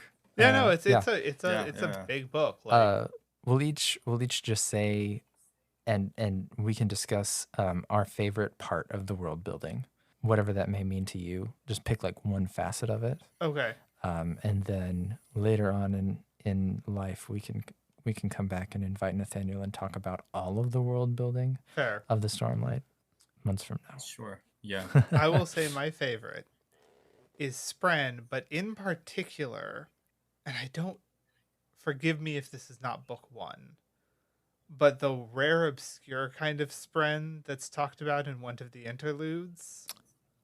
It is probably book one. Okay. Then yeah, I like the really is weird, it like they talk about is intoxication. it the scene with Spren. Axios? Oh. Axes? Yeah. Are you? Yeah, you're talking about Axios, right? Yeah. I think so. Yeah, that's one of the interludes in book one. in book one. Okay, yeah, I like the introduction that there's these rare kind of obscure kind of Spren that are probably just as proliferous, but people don't look for it, so they don't see them, like the intoxication Spren and that kind of thing. I definitely liked that introduction of, like, yeah, here's these weird kind of Spren that aren't really necessary for the story, probably look kind of weird, but I've definitely been trying to document them because that's just kind of my goal That's in what life. I do. I mean, Axes is essentially a Pokemon trainer. Although I will say, and I still hold to this because I brought up this point to you before, Gotta catch them all. I think that if they ever do Way of Kings, I really, really hope they do it animated, or if they do the Stormlight archives, because I think the Spren are going to look really, really freaking weird set up against live action actors.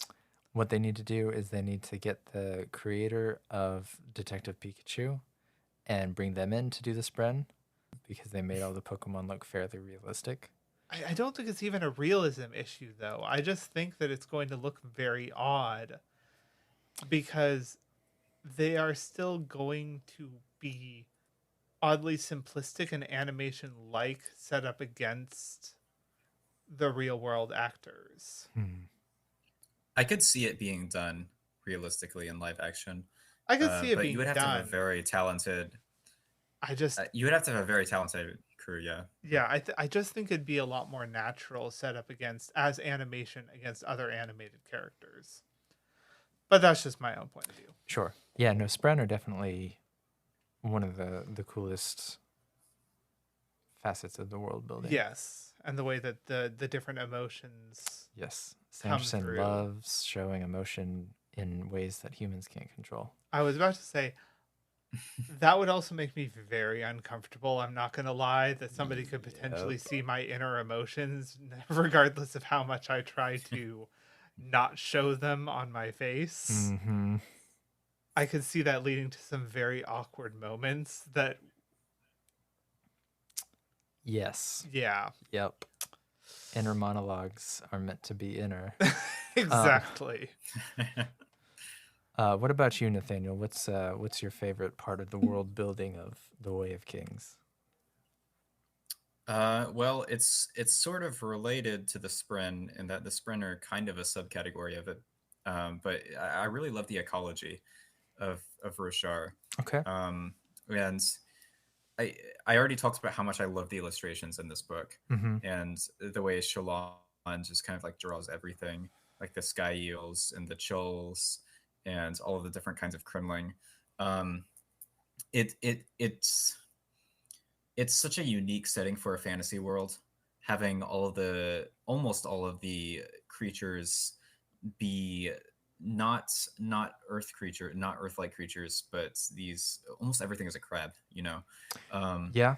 and yeah, I don't know, I love the designs of the chulls, and obviously the Spren are a part of the ecology, but in Are sort of a different way. are and but they and the though? Spren do well, the Spren do interact with like the megafauna and all of the They other do. Okay, a you're a right. lot of You're the right. other I'll give you that. animals on Roshar. So they are like kind of a vital part of the ecosystem, even in the physical realm. They are. You're And the right. sky eels fly, or the sky eels like fly because of the certain Luxburn? type. I think the Lux Spren, yeah. Yes.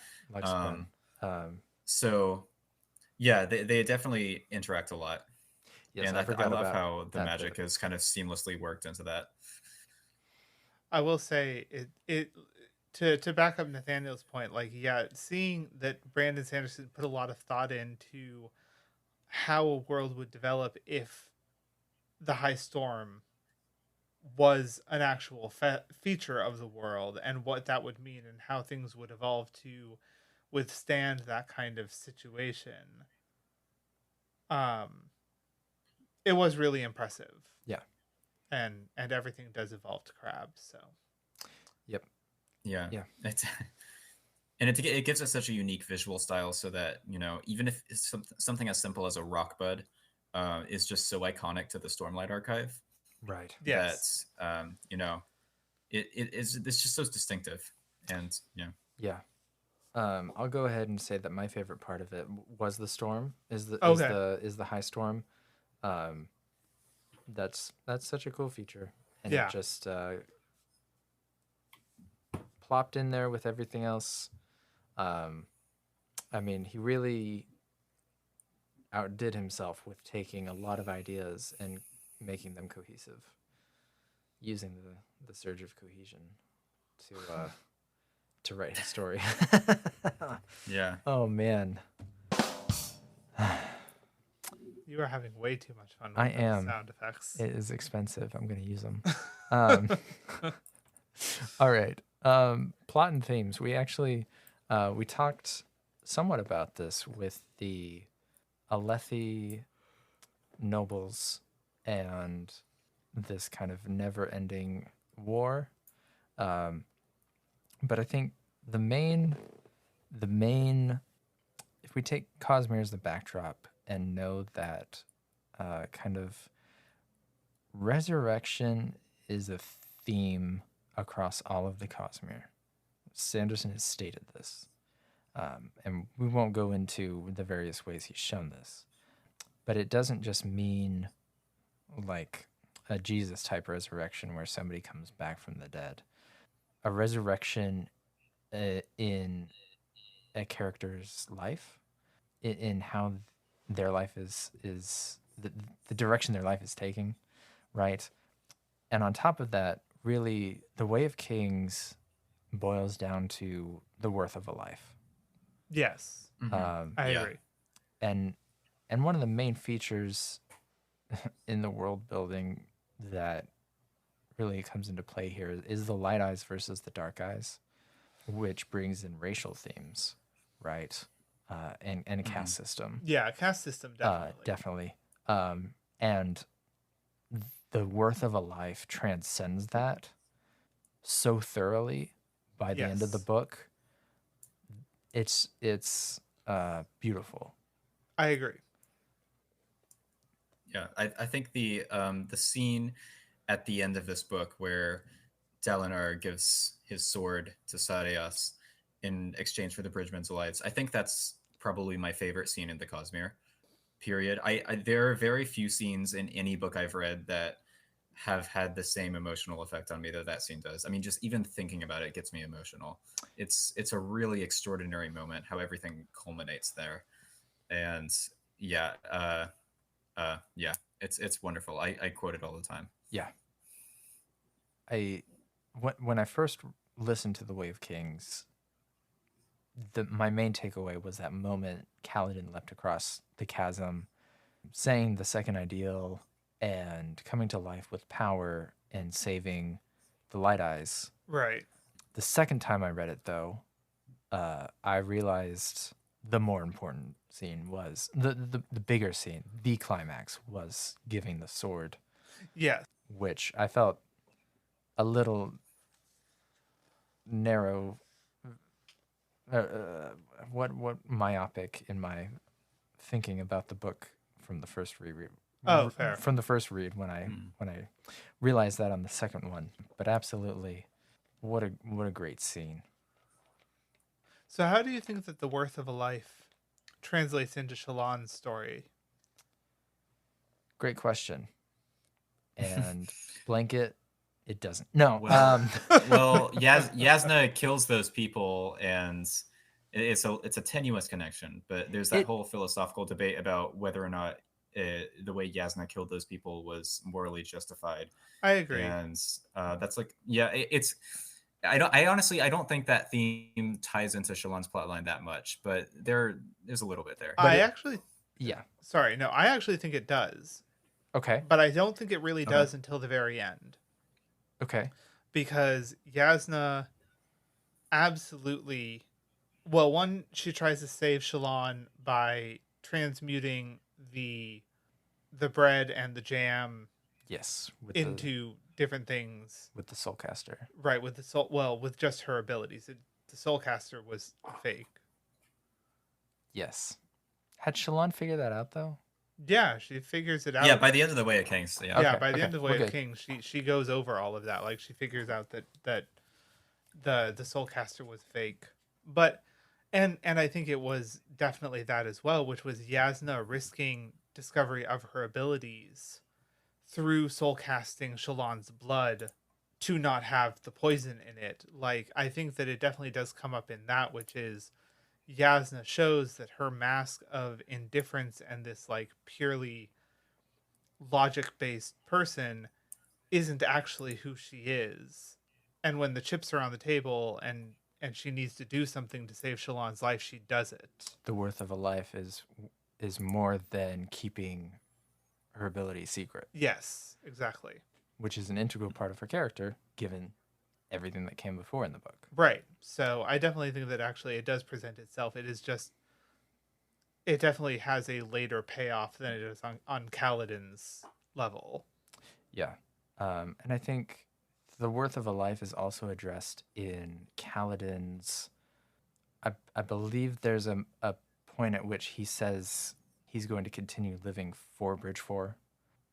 Is it at the Honor Chasm that he decides that? That he tells Syl that he's going to continue. He'll do it for Bridge 4. Right. I don't remember when he decides that. I know what you're talking about, but it's been too long since I've read since my initial reading that I would have to go back and reread or re-listen, whatever. Yeah. But that and the moment in the Honor Chasm, the book is there are these deep moments at the Honor Chasm with the muggers in the alley, with the climax of Kaladin and Dalinar's story, with Shallan at the end of the book. Right. It's just prevalent. Yeah. And it's great. Objective morality. There's not a lot in Way of Kings. Um, And I think that's kind of intentional. there's not a lot of objective morality. Well, not well. It depends on what you're saying. I mean, Right. if you're talking from a meta sense, then I think there is to some extent. But I think Brandon Sanderson definitely tries to stay away from that on a subjective level with the characters. Because if you look at, say, Sadeas, like, yes, Sadeas is an antagonist to Kaladin and Dalinar, but from a Alethi culture standpoint, what he's doing is not unusual. It's not really looked down upon. It is just a typical way that the High Princes act, and you know, that's just the way it is. And so nobody's looking sideways at him and what he decides to do. If anything, they think that it's a very sly, clever political move, a lot of what he does Sure. to put himself forward. Sure. Mm-hmm. Zeth's chapters and how we see Zeth respond to having to kill because of the Oathstone, but also I believe in some of the middle ones he talks about not killing indiscriminately or trying not to. Right. And then he can't he doesn't want to kill the guard, but then something happens and he has to. I am not great at philosophical debate. So say I disagree. well, but- thank you. When I bring up objective morality, my brain kind of shorts out, and I don't know what I mean by that anymore. Okay, fair. So, Well, go ahead, Nathaniel. I think it's sort of addressed in the Shallan chapters where she's talking with Yasna Oh, that's true. about these issues. That's a pretty big theme in Shallan's chapters, I think, in this book. And there's that whole scene where Yasna is talking about the Almighty and says, you know, I have my own ideals and I want to follow them not because of fear of eternal retribution, but because they're my ideals and I want to hold up to them. And Yasna, the Way of Kings is so good because we get all these different cultural contexts and we really don't get a picture that there is an objective morality here. But Yasna is very much going against the standard ideals about, or the standard ideas about morality in her culture. And contrasting that with Zeth, even though he is reluctant to kill people, he doesn't ever really question that he's doing the wrong thing, because his morality is so intricately tied to its oathstone that he doesn't have the ability to even question whether he can invent his own ideals and follow his own principles. So we really get like these completely contrasting views, which is really nice. Yeah, I mean, I think to expand on the Zeth thing, you know, like morality isn't really a concept he even considers. Mm. Like the fact is his duty as a truthless with the Oathstone and all of that, like that supersedes any of his own personal opinions on what he's doing. So morality isn't even necessarily a consideration for him. He is doing what his duty states, what his identity like his identity is so tied to his status as a truthless that his own personal opinions are pointless at that point in his view. Like he just says, what I think about this doesn't matter. I'm going to do what I am told to do. As a truthless, that is my lot in life. My own opinions or morals on the matter doesn't matter. And so, yeah, I think it's really interesting to see that versus any of the other characters, honestly, that do wrestle with moral questions, not just in this book, but throughout the entire series.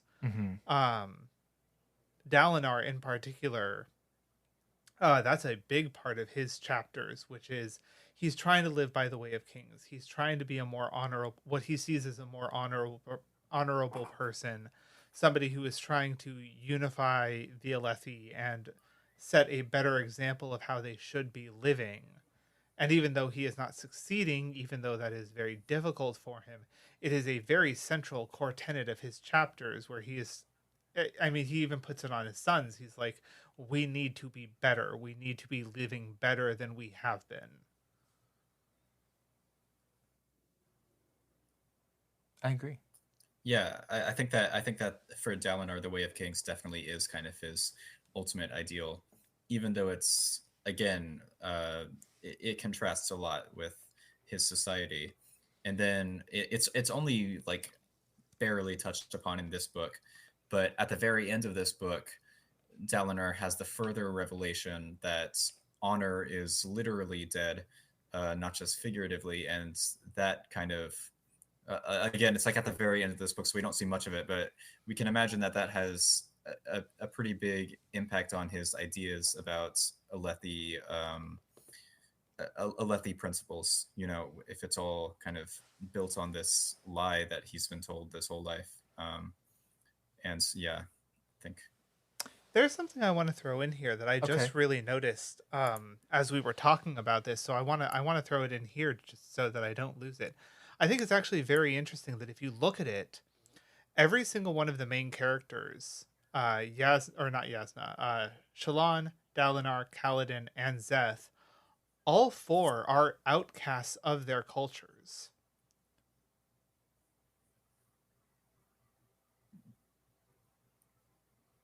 yeah, I think that's That Yeah. is mostly accurate. fair. Yeah. And so I just find that as an interesting thing, which is I don't necessarily think that the main character point of views always follow that, but I think it is very telling that in Way of Kings, all four of them are considered unusual and outcast and counterculture to the cultures they grew up in. Yeah. That reminds me of a quote that I'm going to paraphrase, something about stories aren't written about normal people. This is true. That's fair. Yeah. Yeah, but no, that's really good. So the worth of a life and how to be an outcast, 101. Yeah. Now that would be an interesting book title. How to be an outcast. Yeah. I see that being a young adult series. Just, you know. And then outcasting is a magic system. I could see How to Be an Outcast 101, Outcasting for Fun and Profit. Oh no. All right, tangent 6. We touched on the social hierarchy. It's pretty clear. I don't know if we really need to go into depth here. I mean, just to be pretty objective, Light Eyes are at the top. They are the nobility. They are the royalty. Everybody else is below them, at least in Alethi culture. Right. And there are ranks in them. There are 10 Yes. ranks in the Nons and the Dons. Yes. And we get a lot of mention of that in the Way of Kings. And really, it's actually a very interesting, I think, statement on even American. It's an interesting comparison to American culture, which is we say in America that, you know, you can work towards being at a higher station than what you're born into. Mm-hmm. But in reality, that's actually a very, very difficult thing to achieve. And I think the Alethi culture kind of exemplifies that in a very much more literal way, which is the only way you get to be better than you are is by killing somebody with a shard blade and taking their shard blade and becoming a Light Eyes.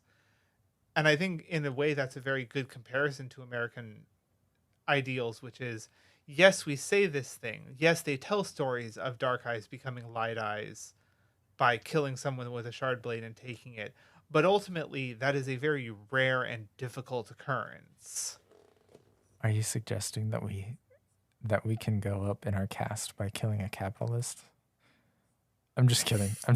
No. I think yes, because I think by killing a capitalist and taking his money, yes, you would go up in, and see, then you'd have the money to avoid the legal repercussions. Oh, that's how that works. I see. Yeah. You become impervious, as if you had shard plate.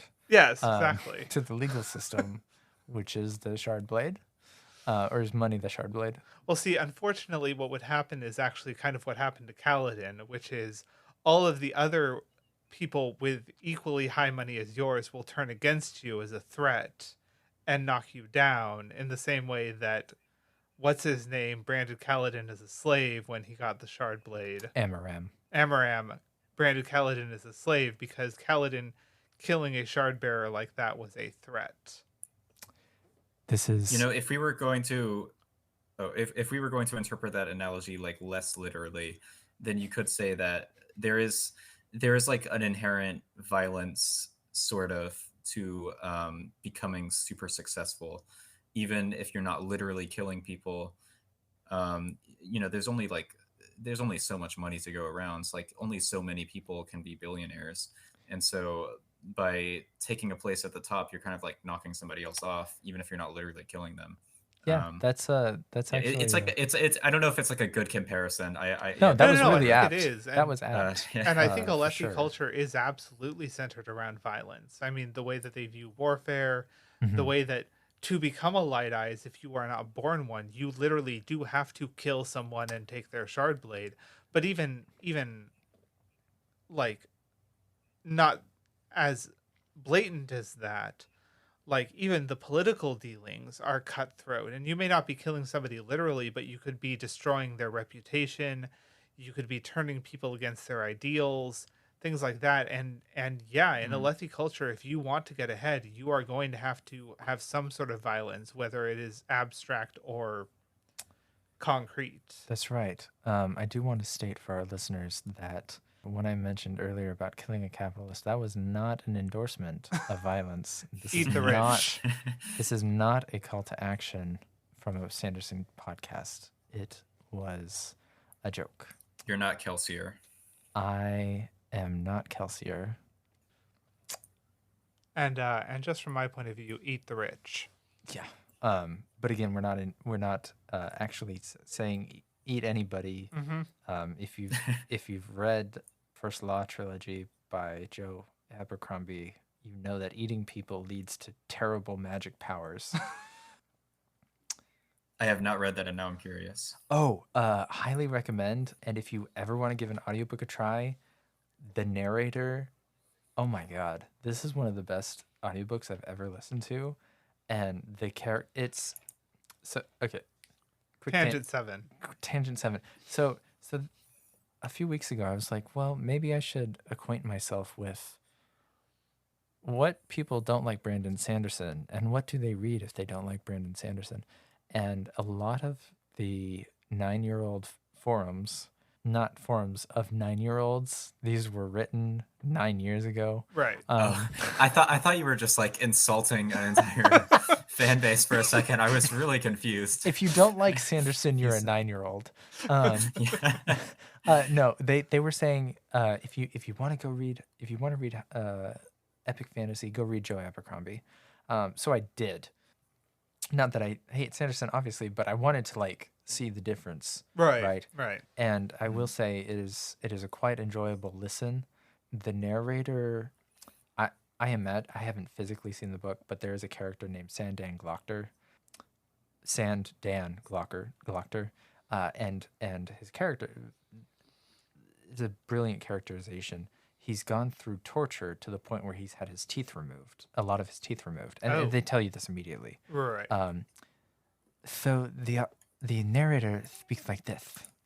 Okay. Really? It's really amazing because then the author goes into an inner monologue and the narrator will speak normally. Okay. And what's brilliant, and I'm actually stealing a lot of this for one of my characters in the novel I'm writing, is that a lot of his inner monologue is contradictory to what he's about to say. Interesting. Or very, very sarcastic and very facetious, but because this character is high up he's a high inquisitor, so he tortures people.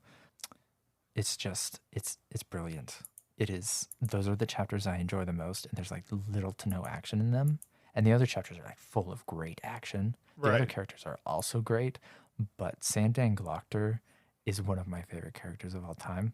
I highly recommend giving, especially the audiobook of The Blade Itself is the first book.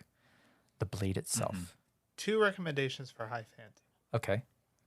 Just because we're kind of in that tangent 8 and 9 at the moment. One is the Night Angel trilogy. Okay. It has fantastic portrayal of soft magic, I think, Hmm. in a way where it still follows rules. Like there are still internal rules, but it is still definitely soft magic. But it is very well presented, very well realized, and the character progression and the hint at previous events, but presented in a way that you don't know any more than the character does, and we're not going to elaborate because you don't know any more than the characters do, and so you are seeing things from their point of view. I think it's very unique portrayal. And I'm not going to say it doesn't have its flaws, but it's fairly good. The second one is Priory of the Orange Tree. The second of that just came out. Yes, I know. And so it's not a standalone as much as I initially thought when I was reading the first one, but I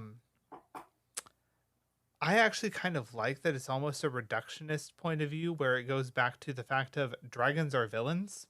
Well, worms specifically, WYRMS, are villains. Dragons are and presented as a more Eastern thing with the long serpentine things, and they are actually helpers to humans. But the worms, the fire-based ones with the wings, what we typically think of as a dragon, are antagonists to humanity. And I think it's actually kind of interesting to see somebody go back to that idea where a lot of fantasy has tried to move forward with a more nuanced view, and to see this author go back to this thing where like worms are terrifying things that tried to wipe out humanity and we barely beat them, and the fact that they are locked away is the only reason that humans have been able to flourish. It was an interesting viewpoint to see. Nice. And I liked it a lot. And to go full circle here, Nathaniel, you now get the soapbox for 2 to 5 minutes to recommend. To recommend another, I don't, weirdly enough, I don't read that much fantasy outside of Sanderson, and it's just because I haven't gotten around to a lot of it. I guess I want to say anything by Neil Gaiman, which is okay. Everyone's gonna be already familiar with him, but seconded. If you're looking for a good like fantasy comic book series, The Sandman is by far like it's one of my favorite series of all time, not just comics.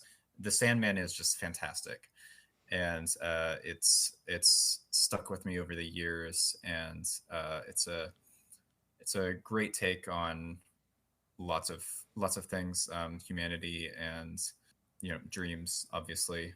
And yeah, I don't know what to say about it. It's really hard to explain what it's about, but that's fair. Yeah.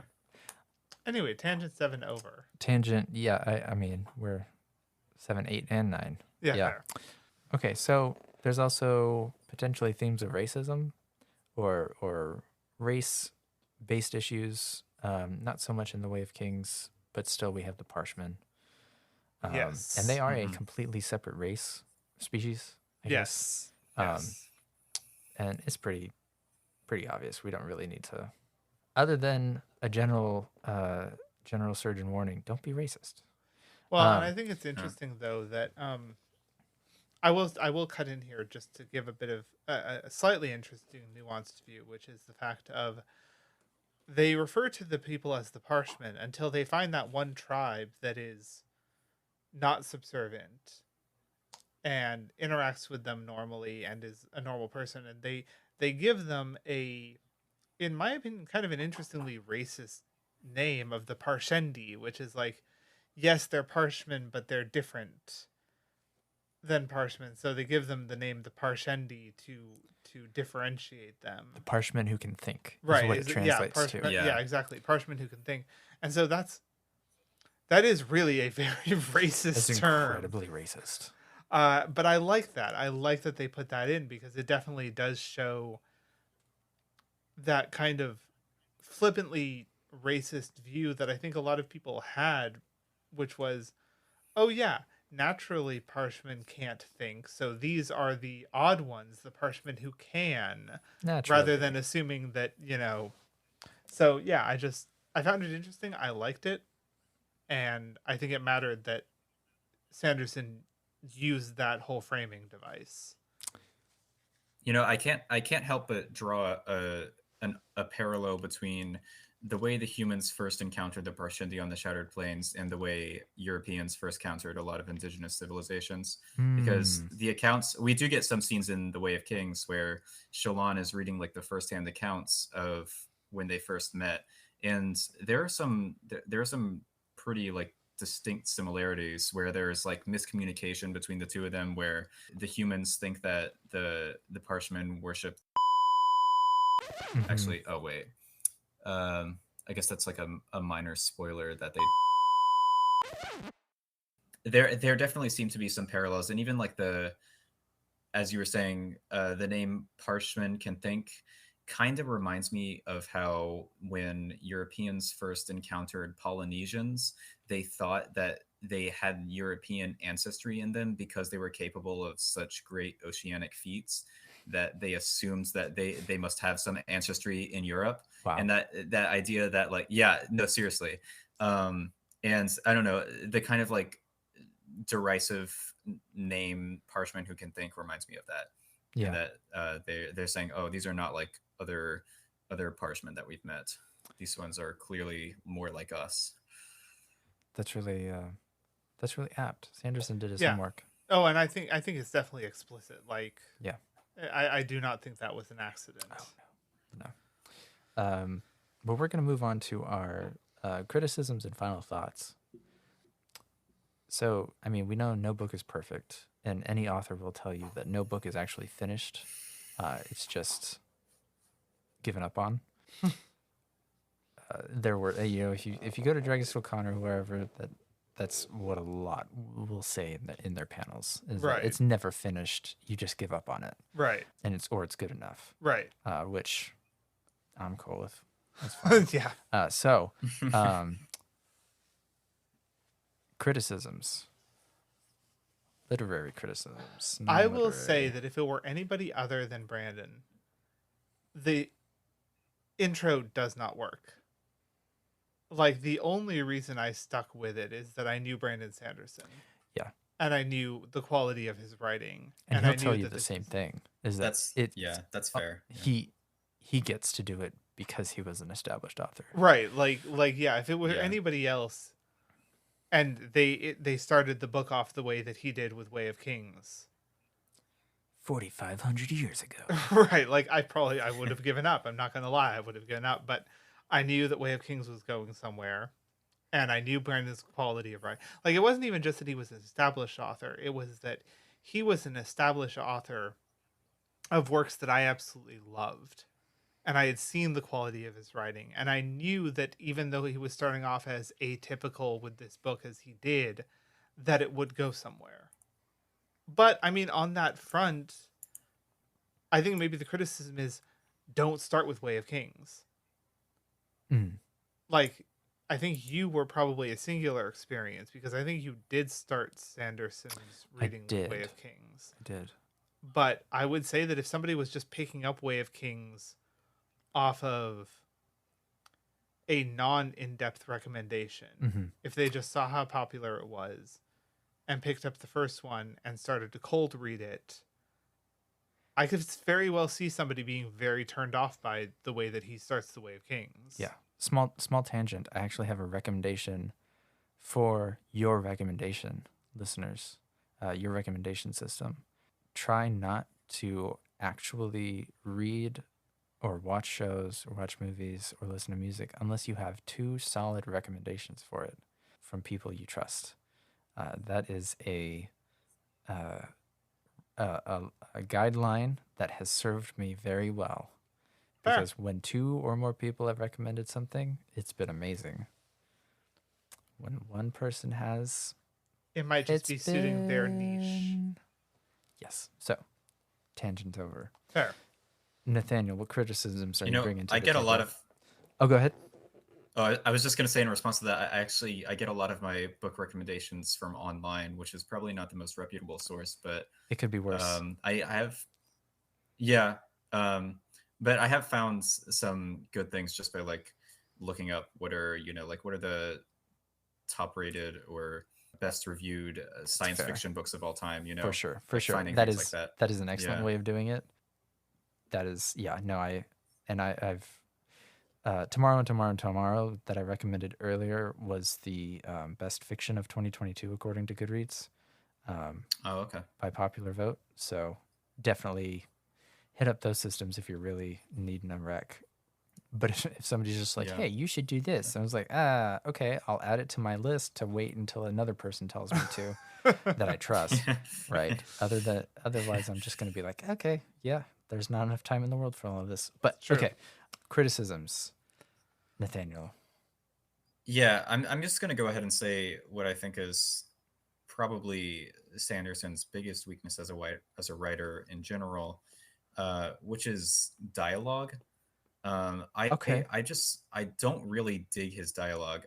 He has a lot of tells in his dialogue that makes it obvious that it's written by him, and he uses a lot of like the prose itself. I can ignore the occasional clunky phrase, but when the characters themselves start talking in ways that feel unnatural, that kind of throws me off. And I don't think it's that bad in The Way of Kings in particular. I just think it's like a general Sanderson thing. I didn't really know what to say about The Way of Kings in particular, but the way he uses words like delightfully and horrendous in conversations that people don't actually really say that often. Yeah, I don't know. It's just kind of stands out. That's fair. I know it in the Mistborn trilogy, he used maladroitly very often. The word maladroitly, which was fine. It was an appropriate usage, but it would like pop out every time. Right. It's like all this prose and then the word maladroitly.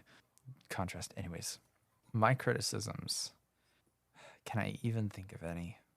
Obviously, I didn't rate it perfectly, right? The length is a bit much. Not that it wasn't an appropriate length. No, but starting at over 1,000 pages for book one. Yeah. It's a sell on the audiobook when you can say, it's over 45 hours. Yes. That is a plus when I recommend. Yes. Physically, I have only recommended one person read the physical book, and that's just because I've seen him read physical books, and then it didn't even seem to faze him that the book was thicker than his arm. And so I want to give reasons for people to read things and not have to qualify with, just be wary of this thing. Right. If you're not, and length is a big one. That's fair. Yeah.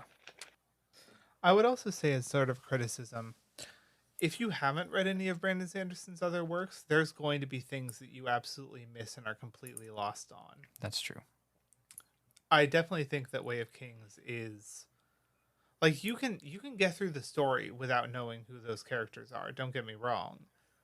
But a lot of the interludes are going to seem completely pointless to you if you don't have the history for who these other characters are and the fact that they're all showing up in Roshar. Yeah, I agree. And if you don't have the mind to kind of remember side characters that may or may not pop up later, especially in interludes, like if you listen to something and it's completely out of your mind the next second, right? You know what? It's difficult to, or if you read something and you can't hold it all, maybe you need to take notes, or visit the Coppermind, or that, yeah, the wiki for that the said, Cosmere. Despite all the criticisms, phenomenal book. Yeah. Final thoughts and impressions. We have a phenomenal book. Yeah, I mean that's my final thoughts is that despite all the criticisms, but despite the atypical beginning, despite all of that, it's still a phenomenal book. It's still one I would recommend. And I mean Sanderson in general is somebody that I will always recommend. Sure. Unless you specifically tell me, "Oh, I hate fantasy, don't recommend anything fantasy to me." I think Which- I'll probably always recommend, Apparently, there are people like that. which is bizarre to me, but that's fine. I actually met. I work with two people that I found out today. Some of their family members read Brandon Sanderson, and it's their sons. Oh, okay. And they're teenagers, and one of them wishes that he would read something other than Brandon Sanderson, to get more variety in there. And I was like, you could do a lot worse. You could do a lot worse. Also, I mean, just based off of that love, I could probably recommend a few authors that they would enjoy. Well, she wanted classics and stuff. Oh, well, and okay. she didn't think That I do not hold any weight with classics, quote unquote, and feeling that they are somehow higher literature than what we produce now. But that's a tangent for another day. But if you're listening to this and you think you are that person whose mother would like him to read something other than Brandon Sanderson, check out other stuff. Make your mom happy. All right. Nathaniel, what are your final thoughts on The Way of Kings? I think it's like the closest thing to a perfect fantasy book I've read. It's such a strong opener to the series, and also stands on its own so well. And having I came to the Cosmere shortly after finishing The Wheel of Time, which I don't know if you've read that series, but Nope, and I won't. I'm just kidding. Probably not. Well, yeah, I mean, that's fair because I really personally enjoyed that series, and it gave me like for years. It took me like 2 years to read the entire series. It just gave me something to always be reading, and at that stage in my life, I always needed to be reading something. Like ABR, at every always be reading. moment. Yeah, exactly. So, and the fact that I didn't like need to think about what to read next, that I could just always pick up the next book. That was really convenient. But nonetheless, that there were a lot of things about that series that frustrated me, and I also think that the first book in that series is just it's like entertaining, but it's not the strongest opener. It doesn't really do a great job establishing what's unique about the series, and it's not really until like a few books in that you start to realize what makes the Wheel of Time unique. The Way of Kings is not that. The Way of Kings does a really good job establishing what makes this book different, and it doesn't feel like any other fantasy I've read, and for that I have a lot of appreciation for it. I have another tangent, and I apologize, but this actually involves you, Nathaniel, and my boss. Okay. Because I mentioned to her Mistborn, and she was like, okay, I'm going to add that to my list. I'm going to get it on Audible. And she was like, I'm trying to listen to The Wheel of Time. And I had just watched your video, Nathaniel, about The Wheel of Time. Yeah. And how you, and your little skit where the characters go back and forth about loving it and hating it at the same time.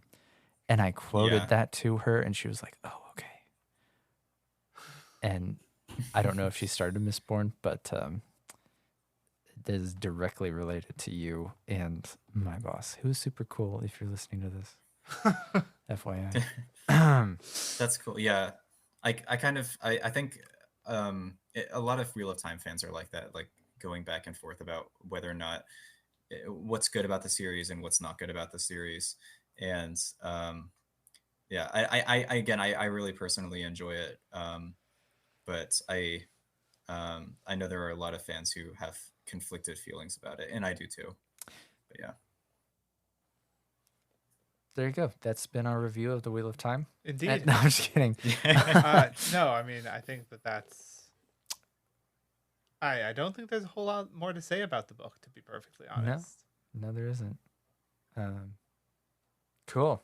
I mean, I think that's Way of Kings. That is The Way of Kings. Next will be a discussion of Words of Radiance. Yep. Yeah. We'll see we'll see what pops out Indeed. on the podcast. Thank you again, Nathaniel, for being a wonderful guest host. Yeah.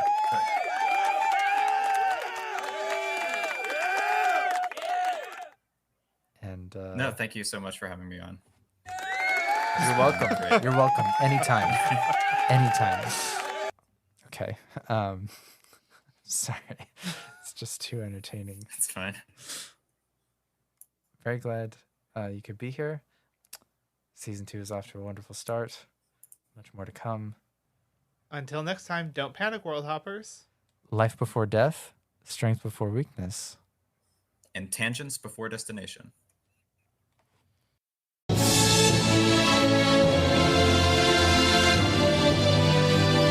The music you hear is Part 3, The Spirit, from Zavadilla's The Music of Elantris, produced by B-Roll Records. Available now on Apple Music, Spotify, and most music providers. If you like what you hear and you want others to hear it as well, please leave a rate and review. It really helps us get more listeners.